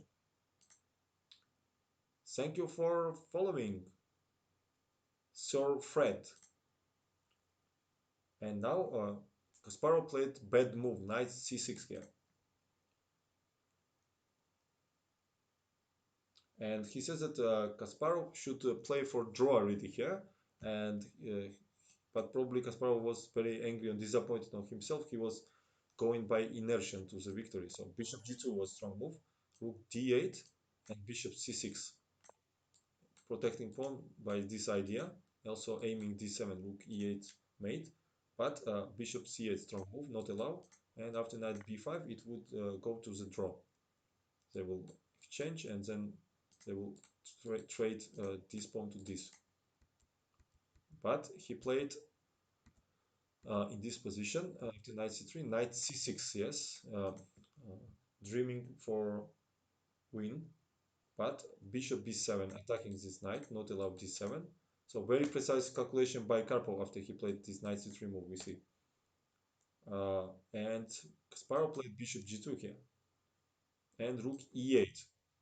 Karpov should predict this all when he played knight c3, obviously. Knight e5, so rook e8 doesn't help because of king e8, and then this is blockaded and these pawns will move. And he played knight e5 with a trap. If in case of bishop g2 there is knight d7 check and rook e8 mate.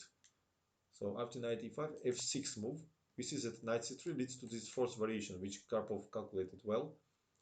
d7, it shows, this game shows the calculation skills. So in case of knight d7, king f7, this is attacked, and after rook e8, king e8, knight f6 check, gf, bishop b7, king d7, these pawns will go to the queen, or maybe we can play in fb4 because this is blockaded, just promote.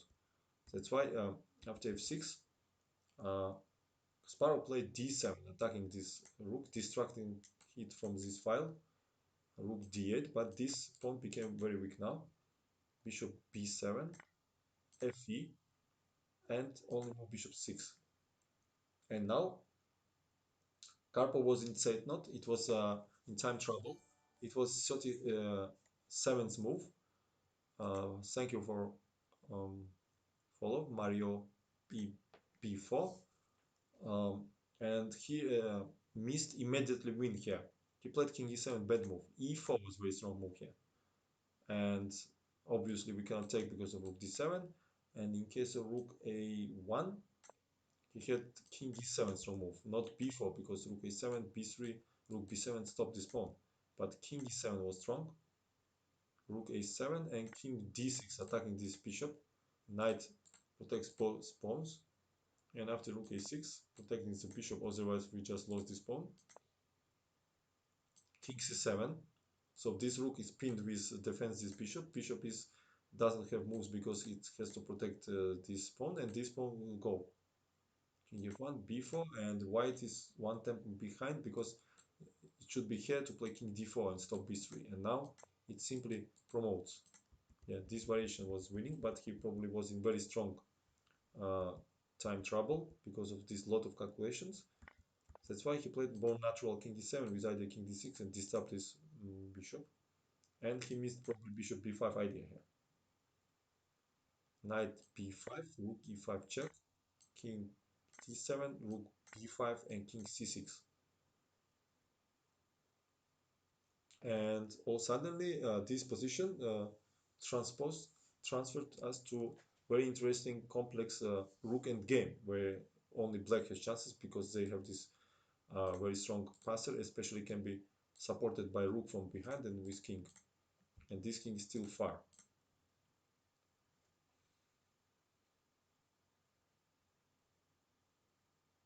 So now Kasparov tried to find some counter chances on the king side, attacking immediately these pawns. h6 provocated, and rook e5 he played. Maybe he wanted to have this square, maybe in case to go here. And rook a8 played by Karpov with idea to support this pawn. And he said that this move was wrote right down in envelope, and they adjourned the game here.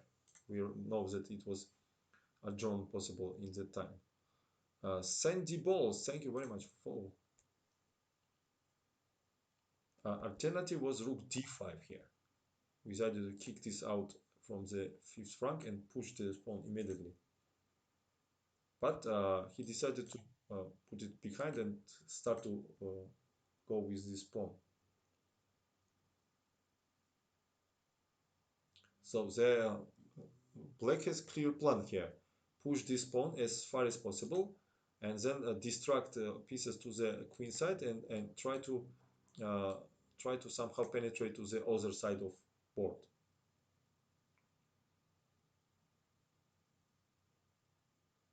Yeah, and he said that it was hard to predict that this plan would follow with a few study kind of positions ideas. He played rook a5.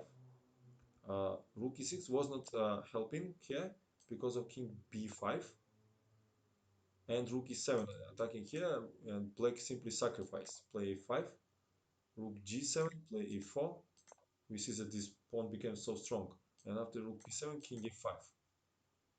And the winning very important temp, rook b1, a3, f4, and this a2, very important temp, rook a1 and king b4, and they are faster. They will take these rooks and go back, and this pawn and kings are too far. That's why Kasparov, of course, the team was analyzed this. He played rook a5 here, and king b6 was played by Karpov, kicking out this rook and free the road for pawn. Rook a2 was played by Kasparov. In case of rook a1, there was a5, king f1, a4, uh, king e2, then a3, king d3, and king c5. This was the main. And suddenly white is in Zugzwang in this position. For example, if they play a king c2, then king b4 here. Yes, is here, I mean.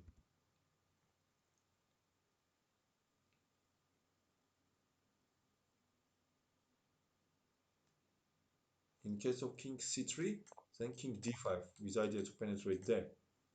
And after f3, a2 position is lost because nothing to do. Rook is pinned. In case of king b2, there's a king d2, king d4, and go to e3 square. We never can exchange the rooks because pawn and game. This king very far. Yeah, this was the idea. That's why he played rook a2. We will see what is the difference.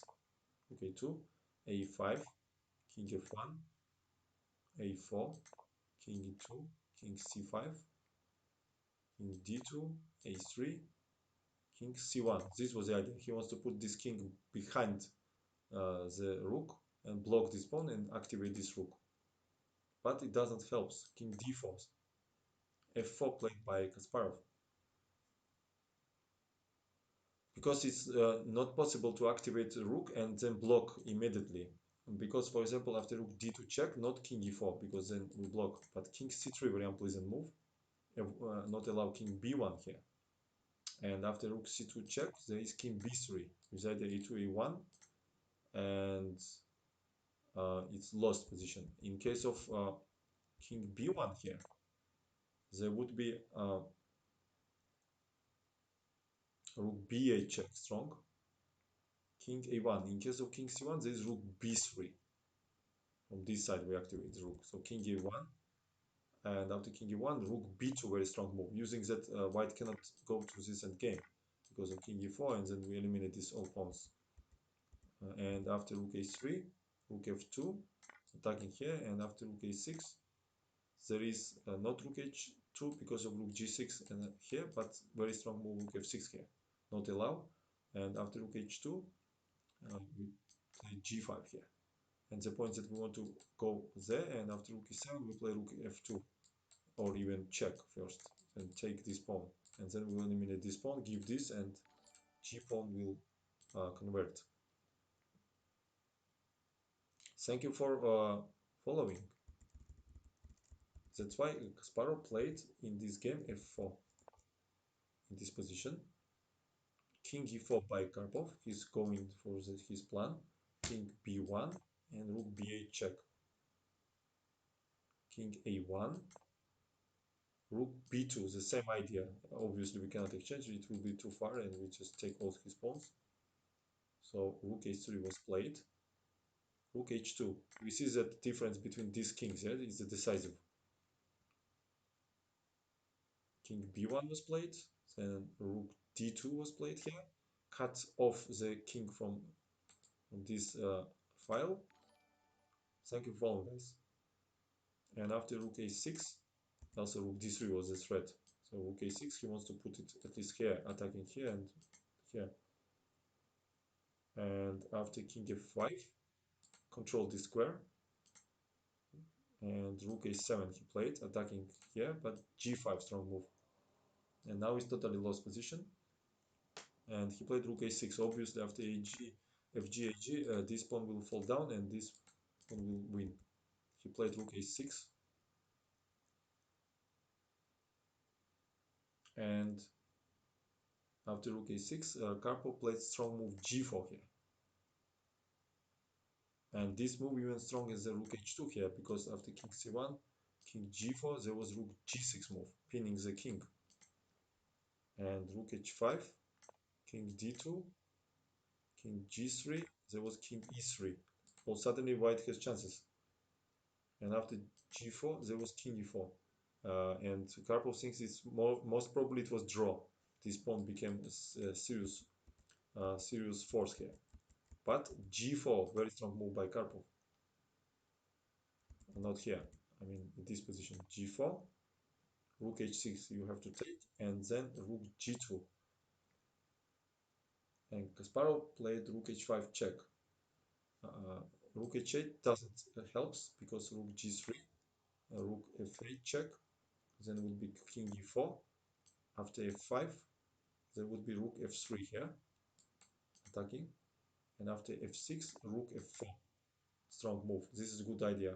And then after f7, we hide king behind the rook, and this will go to g2, distract the rook, and then we eliminate and promote our pawn. Yeah, this was very nice technique. Also,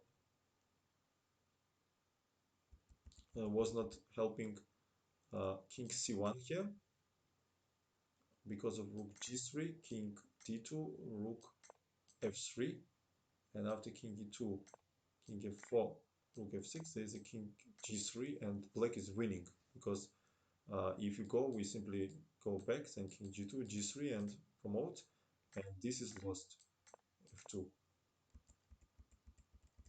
That's why Kasparov played this position. What he played?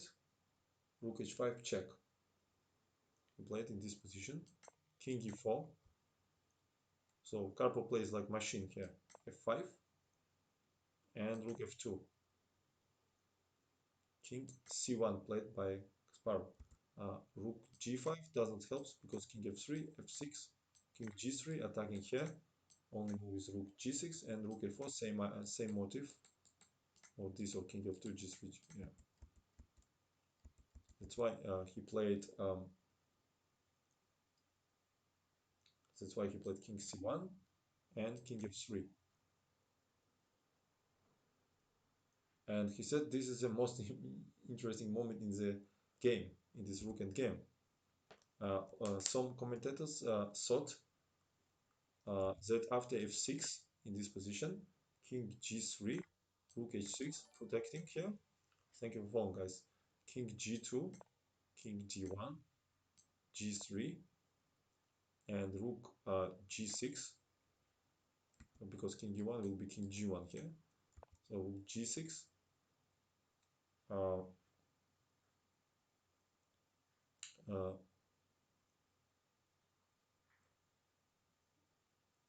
king h2 in this position with either g2, rook h6 check, king g1, rook g6, g2, king e1, and black is in Zugzwang, some commentators thought.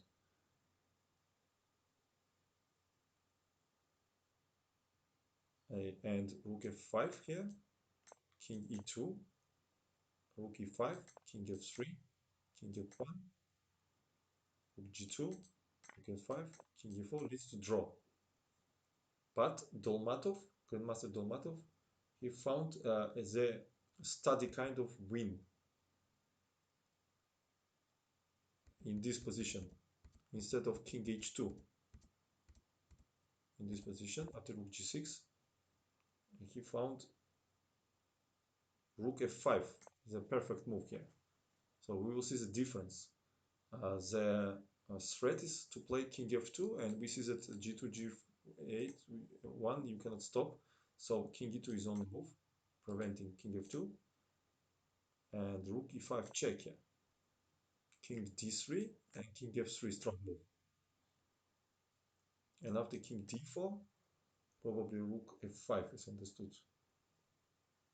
Ah no, rook h5 double exclamation. The point that in case of f7 here, there would be rook f5 attacking the pawn, and after rook g7 there is a rook f4, and we cut off this king from this square. And next idea is g2, king f2, then g1 take, and then take here. But after king d4 here, absolutely super move, rook h5, and black is winning the very important tempo here. After f7, rook f5, attacking the pawn, rook g7, there is a g2, and we see that white is in Zugzwang. If it would be black to move, then probably would be draw, because what to play here? Rook f7 impossible because of check. We cannot do anything, and after king f2, in this position, we would attack this rook, and after rook f3, king e5, g1 take, and then king e6, king e7, and we promote. But here is a white to move, and all suddenly when white to move, it's winning for black here. He has to play king d3 and then rook f2, rook f4 here, and after king uh, d2, there is a king f2, and then we promote. Thank you for following, guys. I have question.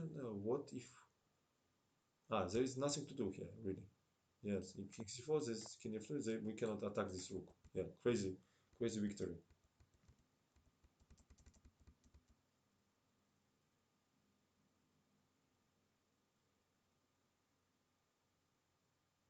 One second, I just lost what happened in the game. So after king f3,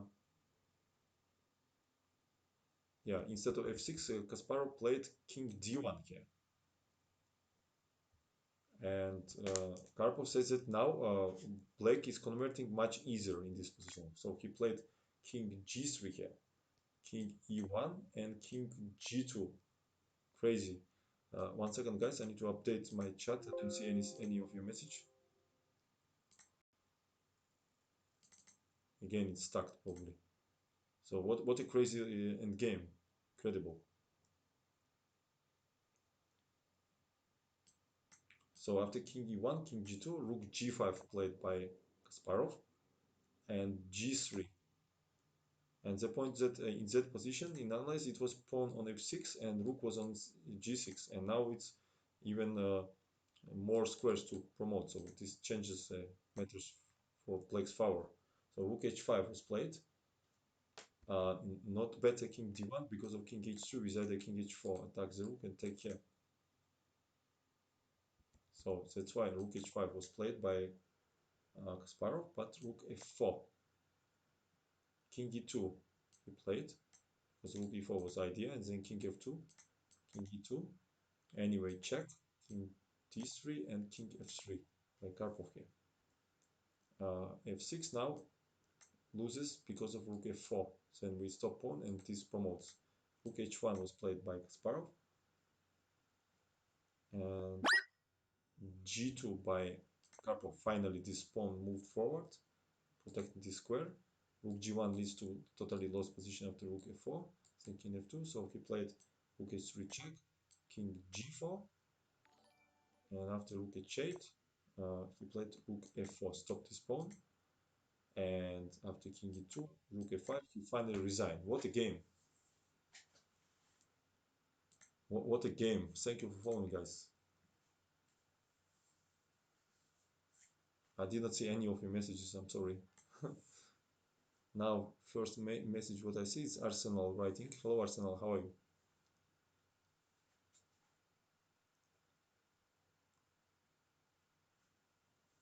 Very interesting game, isn't it? First, Karpov played extremely bad in middle game by these ideas like knight, queen a5, these moves, and Kasparov missed victory. Then he continued by inertial play for win. Then Karpov in time trial missed forced variation to win. Then they get this incredible end game. Yeah,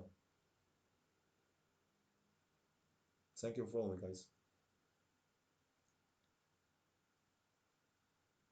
Let's see one more positional victory of Karpov against Kasparov.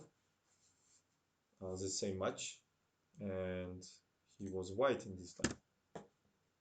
Let me change text.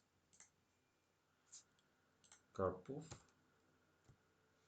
is white. Let's see the last game, and then I will go to sleep, guys. I have tomorrow tournament with classical format, and it will be 3 rounds per day. So I need to have some energy. So last one. For me, it's hard to stop this.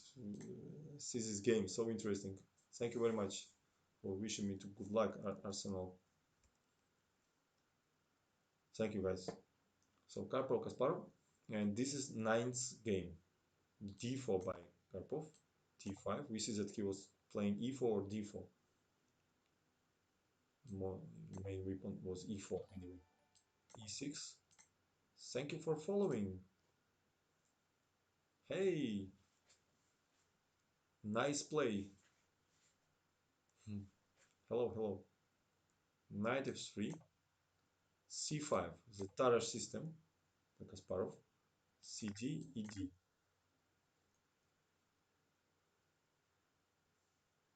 And Karpov says that Kasparov was using this weapon, Tarrasch system, in challenger matches very successfully. Tom Moreras, thank you very much for the subscription, man. I don't remember your name. Probably you are new. Welcome and really appreciate. Thank you. Uh, World's man. Yeah, Tarrasch system. Uh, what is it? You mean garbage system or what kind of thing you painted? I don't see here. It doesn't show the.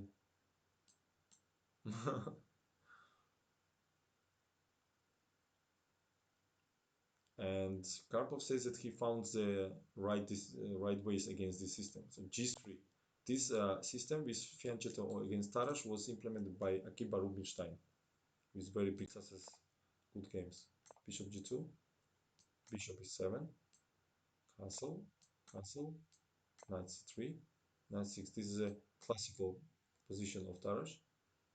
Bishop G5 by White.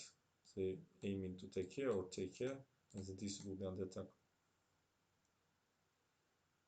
And CD. I also played with white this line. H6, Bishop E3, Rook E8. This is a well-known position in theory, and Queen B3 by Karpov. He says that the Kasparov opponents in the pretendent matches, Belyavsky, Korchnoi, and Smyslov, played here differently. Queen E4, Queen C2, or A3. And everywhere Black had a good game, but he prepared another line, Queen B3 here. So attacking the pawn, forcing knight goes here, Queen C2, Bishop G4 by Kasparov. So this bishop usually goes to G4 to attack this square, also open this place for rook and attack C file. Sometimes F3, H3 can even go here, attack the queen. multitasked option. But knight f5 by Karpov here.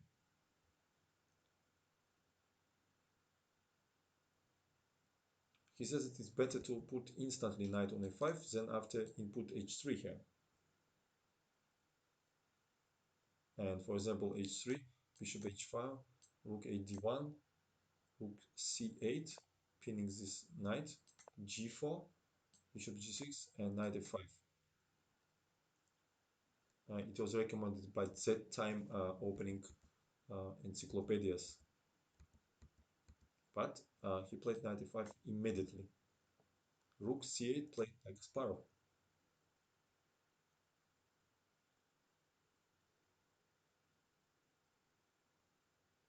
And he says that Kasparov and him played twice this system, and Kasparov in 7 games played also Rook c8, and it was new game. In the game between Portish with White against Chandler in night Amsterdam 1984, it was played Bishop b4 here. Thank you for following, Mitchell. And Bishop d4 was played by Portish, good move, controlling c3 and also aiming g7 square. Bishop c3 was played by Chandler, and Bishop c3 by Portish. It's good to take bc2. Thank you for following. Rook e2. So Portish sacrificed this pawn and played queen d3. Keep eye on this rook. Rook e8 by Chandler. He wants to bishop e2, but knight e3 was played by Portish. And after bishop e6, queen b5 attacking the knight. And after b6, rook a d1. And for pawn, white has very active play, according to Karpov. But instead of bishop e4, twice already, Kasparov played rook c8 in 7 games and in this current 9th game. And bishop d4, strong move by Karpov. In 7 games, uh, he exchanged knight on e7, and after rook e7, rook a d1, queen e8 was played, and black soon equalized the game. Probably this knight jumped here. And they lost that game. Kasparov lost that game because he was in time trouble. But in this game, probably Kasparov was confident for his 7 games. He repeated, and bishop d4 this time by Karpov. Thank you for following.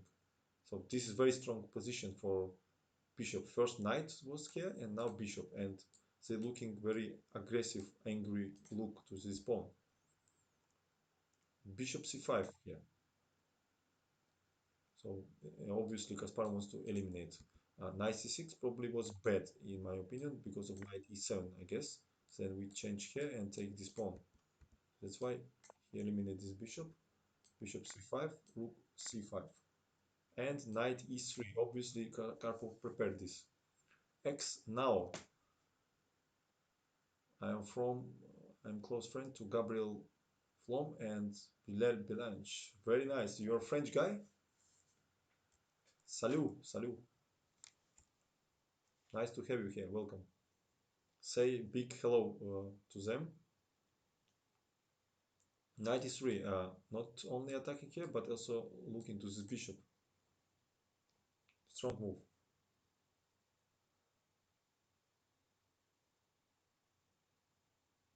And usually for isolated pawn, you have to have active compensation, active piece, activity with piece. But now it doesn't exist for black, so it means the opening part won by white here. So the point that d4 is not dangerous because of rook d1 and there is a pin, and queen cannot go anyway. That's why Kasparov played bishop e6 and admits that his position is bad. Rook d1. And there was already threat knight d5, then e4 and pinning. That's why Kasparov played queen c8 and queen a4. Also should be considered queen b1 as an option, and after rook d8, rook d3 here, without the double up rooks. but he played queen a4, this position. Adam, greetings again from Ireland. Hello, hello. Drink some one glass of Guinness for me, or instead of me, or for me and for you. Some big glass, 1 liter of glass. I'm sure that all Irish guys in home they have 1 liter of big glass, yes, ready always to drink it and hit somebody.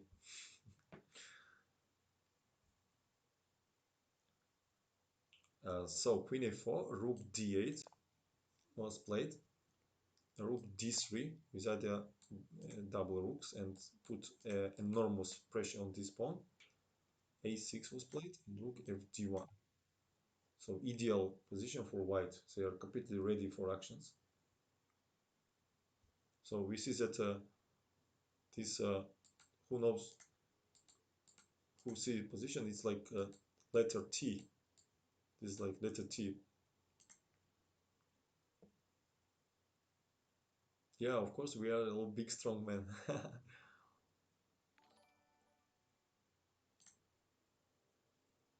Thank you very much. I am young for following. Hello. You know who I am, but for obvious reason I would not tell who I am. Okay. I would not guess. Even if I guess, I cannot tell you who you are. Yeah. Karpov wants to eat the black berry on d5. What means berry? I don't understand this word, guys. Berry or cherry, you mean?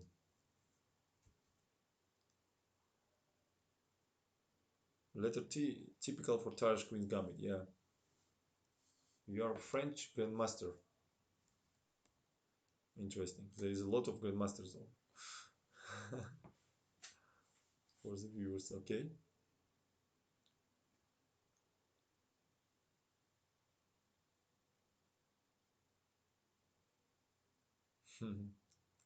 I bet this is not Etienne Bacro. Etienne Bacro, it was the last guy whom I would imagine. Uh,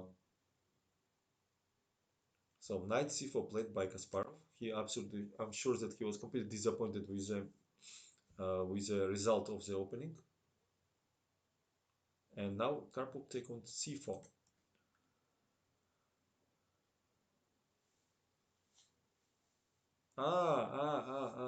I understand now. Hello, man. Yes, yes, yes. It was crazy game when I sacrificed this dubious. Yes, I was in bad shape in this whole tournament. Just yeah, yeah. I know. I understand now. Okay. Hello, man. Thank you for visit. So Queen e4, Knight c4 was played, and yes, Karpov says that it was not enough to play Knight d5 because of Knight d5, Bishop d5, and Bishop d5. Oh, sorry, because suddenly Rook d5 was very strong move here. Thank you for following. And after Rook d5, he would exchange everything here, and then there is a fork, very unpleasant fork here. And after Queen d4 would be, and Knight b6, Queen d4, Knight d5, Queen d5, check on c1, and Queen b2 leads to equal Queen endgame.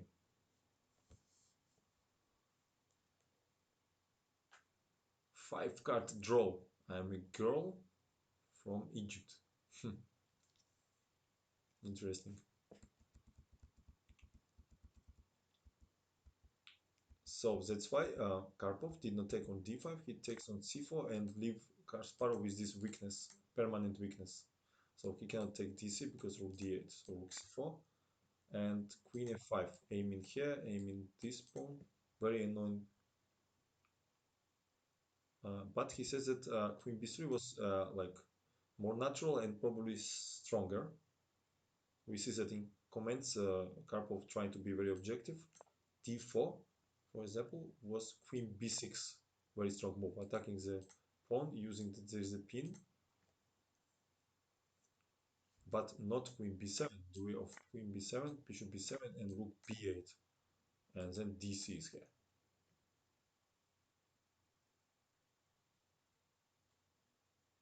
Yeah, for example, bishop a6, dc, bishop c4, not bishop c4 because of rook d8 check or rook c3, but c2 was moved here.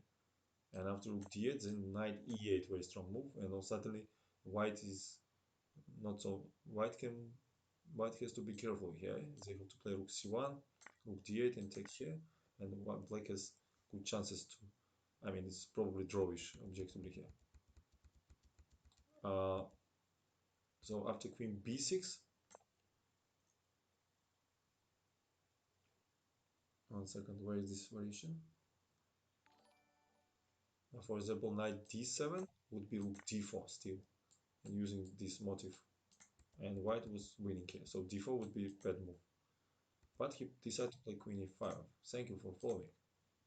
Rook c5 by Kasparov, and he penetrates to b6, a weakness, weak square. Rook d7. So finally, Kasparov connected this rook with his pieces, and he's not afraid of e4 kind of ideas. And rook d4 played by Karpov. He's fixing this pawn, and in these positions, usually white must not to hurry and slowly improve the position because black doesn't have any counterplay.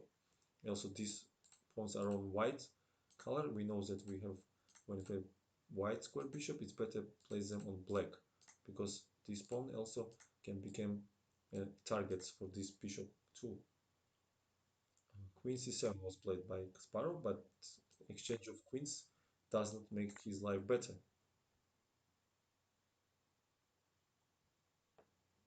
And now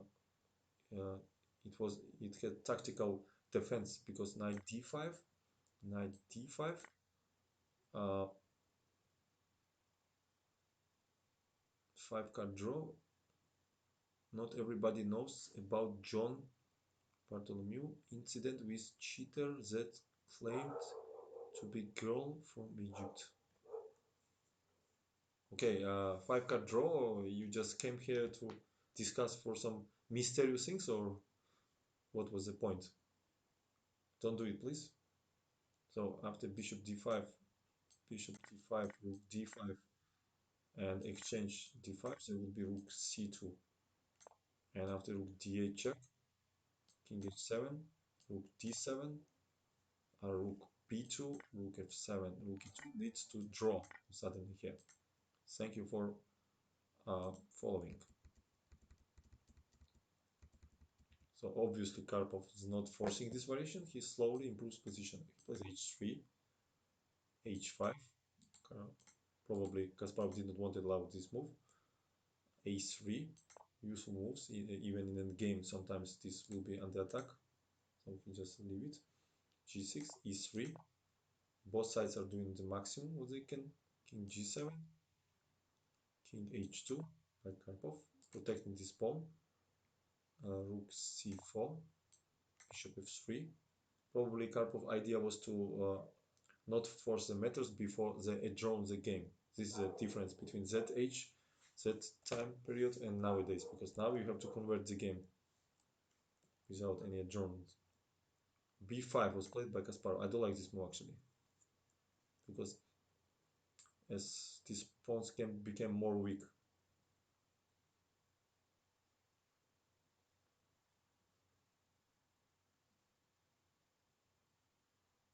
So b5 was played here, and after b5, king g2. So Karpov is like snake, yeah, or like spider, not slowly creates.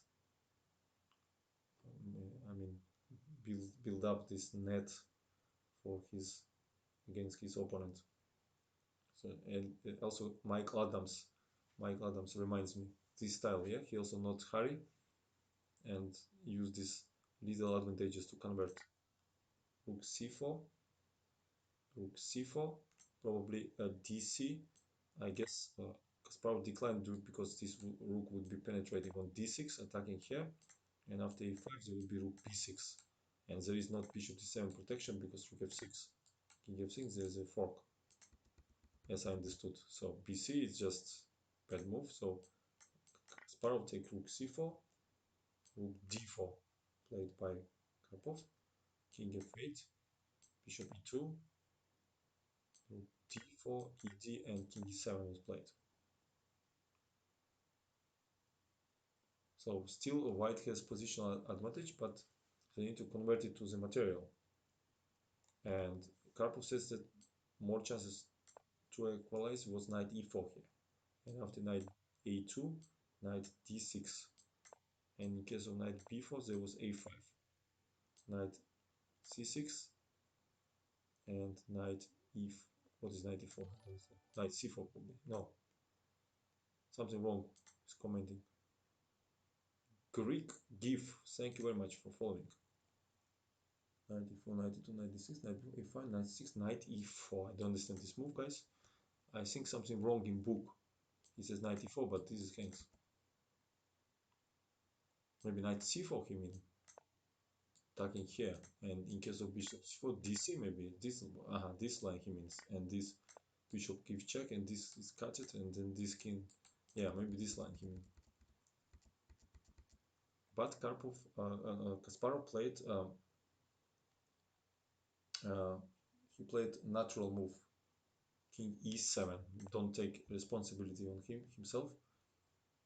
And after king e7, Karpov played knight e2, attacking this weakness here. Bishop c8, knight b4, king d6. f3 played by Karpov. So his idea to play h4, then someone with g4, and or create after fg passer, or after gh will be weakness on h5. So knight g8 was played by Kasparov. G4. No, sorry, h4. Otherwise, after g4, he will play h4. Knight h6, stopping this pawn. King f2. Knight f5. Knight c2. And f6 by Kasparov here. And this move was write it down, and the game was adjourned here. So they was analyzing this position. For example, Karpov says after knight g7, g4, f6, there was bishop d3 move, attacking this pawn. And after g5, there was very strong move, bishop g6 here. Yeah, this bishop is better. Also, these pawns are on white. Hg and h5. And this pawn is very dangerous. But much more safer was, instead of knight g7 or f6, bishop d7, says Karpov here. Probably he would play bishop d3 here, with the idea maybe even exchange one moment, then play knight e3 and g4 here. Thank you for cheering. Appreciate. J. Chatham. I like this game. You play against Short in 2007. Beware, my son. Oof, what game I played against Short in 2007? Can you remind me? I really don't remember. In 2017, yes. In 2017, you mean we played in Denmark? Okay. Yeah, I saw that my memory, you know, so bad that I don't remember another game. Thank you, man. Yeah, also, yeah, black has to be careful always, because they have to take in consideration that white always can exchange this bishop. Then knight comes here, then g4, a lot of weaknesses on black squares. So it's this endgame leads to really beautiful ideas. So what Kasparov played? He played f6, right? Let me see. Yeah, he played f6 in this position. And bishop d3 by Karpov. So he always look here, and also this pawn is weak. g5, this was the idea of Kasparov. And bishop f5. Bishop f5, otherwise if you don't take, this fall. So take, and knight is free. Bishop b1, so this was analyzed, b4. So this move probably is good to avoid a 5 move, because after b4 this pawn became weak, and imagine this knight soon gets to c5 square, it will be attacked, it will be hard to defend it, and if bishop will go to c8, it will be very passive. So very useful move. So white has stable advantage in this position because of bad bishop and pawns are on white here. But Karpov says after bishop g6 in this moment, the black's position is still very, it's very hard to convert this to some real material advantage, he says. So bishop g6 was good move in this position, according to Karpov. And yeah, this is famous game. And instead, Kasparov took h4 here.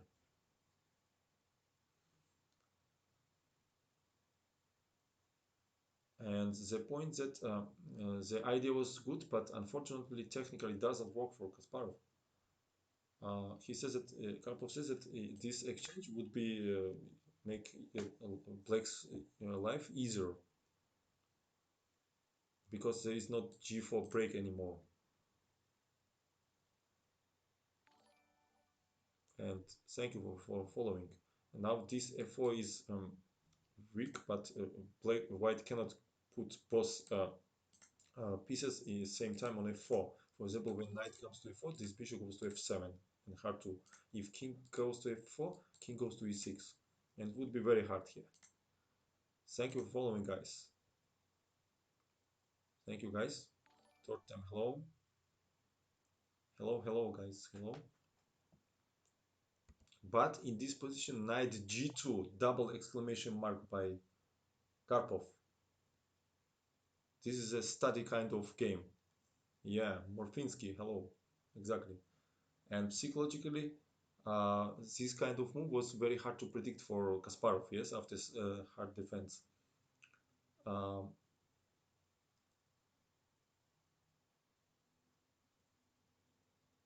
and the point that white will regain the material balance very quick, and Kasparov was probably completely shocked by this, and we will see what happens. Hg, king G, instead of Hg, in case of H3, we play knight f4 attacking both pawns. This goes nowhere, and after bishop f5, we can even go king g1, king h2, or even first take, go back, and this king cannot penetrate anyway, so we're just winning. Hg, that's why by Kasparov, king g3, king e6, and knight f4 check, attacking here and here. And after knight f4, king e5 was played by Kasparov.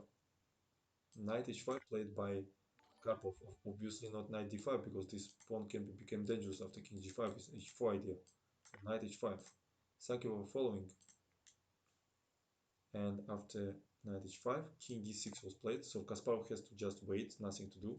For example, king g5 was mistake, I guess, because knight f4 attacking here, only move, then we give check, and we simply goes here and attacking all pawns here and winning the game.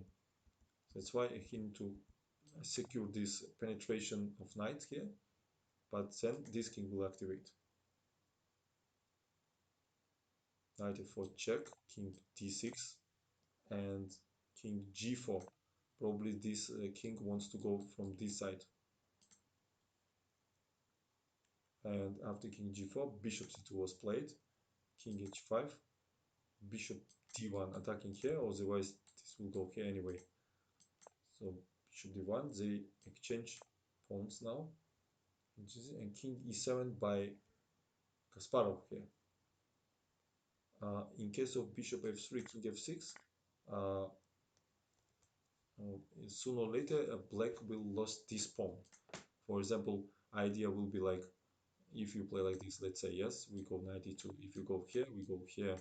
If you go here, first aim will kick this king out to here, then we go here, for example, like this, then we probably make something like that. Then we go, 1 second, let me, how we do it. Knight e3 here. So we need to bring this knight to e7. So first, something like, question how to do it actually by, okay, so something like maybe king e6, then knight goes to e5 check, Then king goes to 7, then we go knight g6, knight e7, and take this pawn. Yes. So there was no chances. That's why Kasparov understood this. He tries to keep this alive. But knight d5 check, obviously. King d6. No, king e6 here. Knight c7. And after knight c7, king d7, knight e6. But actually, this is even worse, no? This line just give this pawn, so he probably saw that it's hopeless anyway. Bishop f3 was played. King f6, king d6. Try to activate. And after king d6, unfortunately, black is losing because of this bad bishop. Yeah, it would be here. There would be chances. Take this and penetrate. But king f5 here. And after king d5, king f4, very important temp. And after bishop h1, king e3, and this pawn stays alive. And after king c4, knight c5, not allowed. King b3. Bishop 6 by Kasparov. In case of knight bishop g2, was winning knight d3, king b3, knight f4, attacking the bishop. And after bishop b7, there would be very technical move, king d3, not allow king c4, forcing to take, king c3, cut this king in the corner, then this pawn will go to here, and then this knight to e5, and we just promote. And so that's why Kasparov played bishop 6 here, but unfortunately for him, it's not helps. Knight d3, bishop g2. Again, after king b3, probably Karpov would play this, and not possible go back because of check. And after knight d3, bishop g2 was played, knight e5 check. If king goes here, we just go here and then completely winning position. So king b3, only chance to take this pawn, but after king, no, I mean, king, this move leads to king d2, right? And we cannot do anything. So he played king c3 to keep this king passive. And knight g6 strong move with either knight e4 tempo and then push this pawn. Yeah, this is just technique. King c4 and then knight e7. Bishop b7. Unfortunately, this doesn't help, not only because of king d2, but d5 was very strong move here. And after king d3, d6. So this is not possible. Only move is bishop h3 and king d5. So this protects pawn, and then this king will go here. Then we eat our pawn or just simply promote. That's why in this position, uh, bishop b7 was played by Kasparov, but knight f5, obviously not d5, because bishop d5, knight d5, king d5 is simply a draw his position in the opponent game, but knight f5 played by Karpov. Bishop g2, we know already that after king b3 there will be king d3 and then king c3. So bishop g2 was played and knight d6 check, this is the point. And after king b3, he lost this pawn, and after king a4 and knight d6, black resigned, because after king e3 we simply push this pawn to the queen. I'm just curious why in this position, instead of king b3 and give this pawn, why he didn't play bishop 6. 1 second, let me understand. What was the point here? Problem child. What was the point? Why he give this pawn? Why not bishop 6? Only chance. I mean, maybe it's even lost, but maybe king d2, right? King d2 probably was the point. So, but what is if king d2 can go here? No, king d2 is just mistake. Yeah, I just lost this pawn. What I'm doing? Maybe king e4, king f4, but still bishop 6 was much more resistance that happened. F4, yeah, king this is not possible, but if we attack here,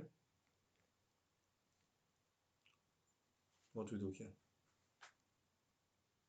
King e5, yeah, this is the idea, and king d6, yeah. We're attacking this bishop, and if he goes here, we have time for this move. and then king c5. If once king goes k, it's over. So this is also losing because we simply push this pawn like this, and after b3 there is a check. King d3, no possible, there will be check, and after king c3 there is a d7, b2, there is a fork. Yeah, yeah, yeah. But still, bishop 6 was last chance because this bishop what played in the game to just give this pawn and just resign. Yeah, cool game. Okay, guys, probably I will finish now. Really enough. I really feel out of energy. And thank you very much for your attention. I appreciate all your support, guys. And I will go for raid now. Let me go for raid, but not from this page, obviously. I will go from this computer.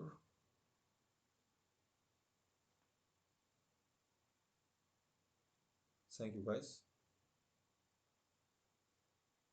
Um,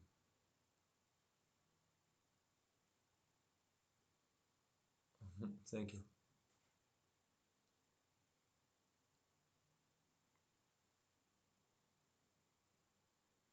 Donks for me. Thank you, man. Yes, I will. It will still remains 2 weeks, I guess, in the Twitch, and also I will upload it on my Twitch channel. You can find it easily on About Me panel.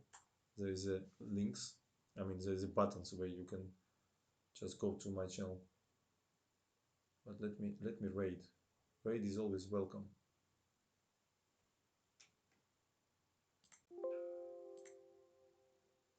One second, guys.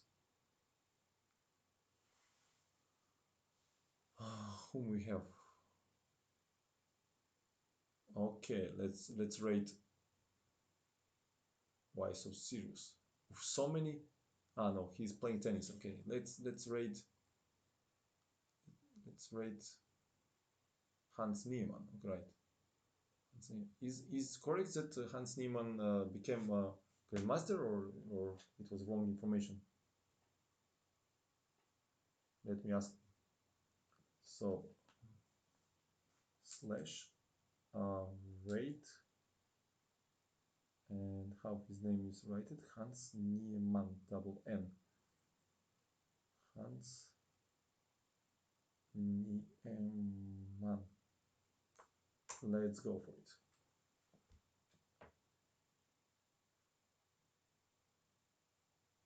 Okay, guys, thank you very much, and good night.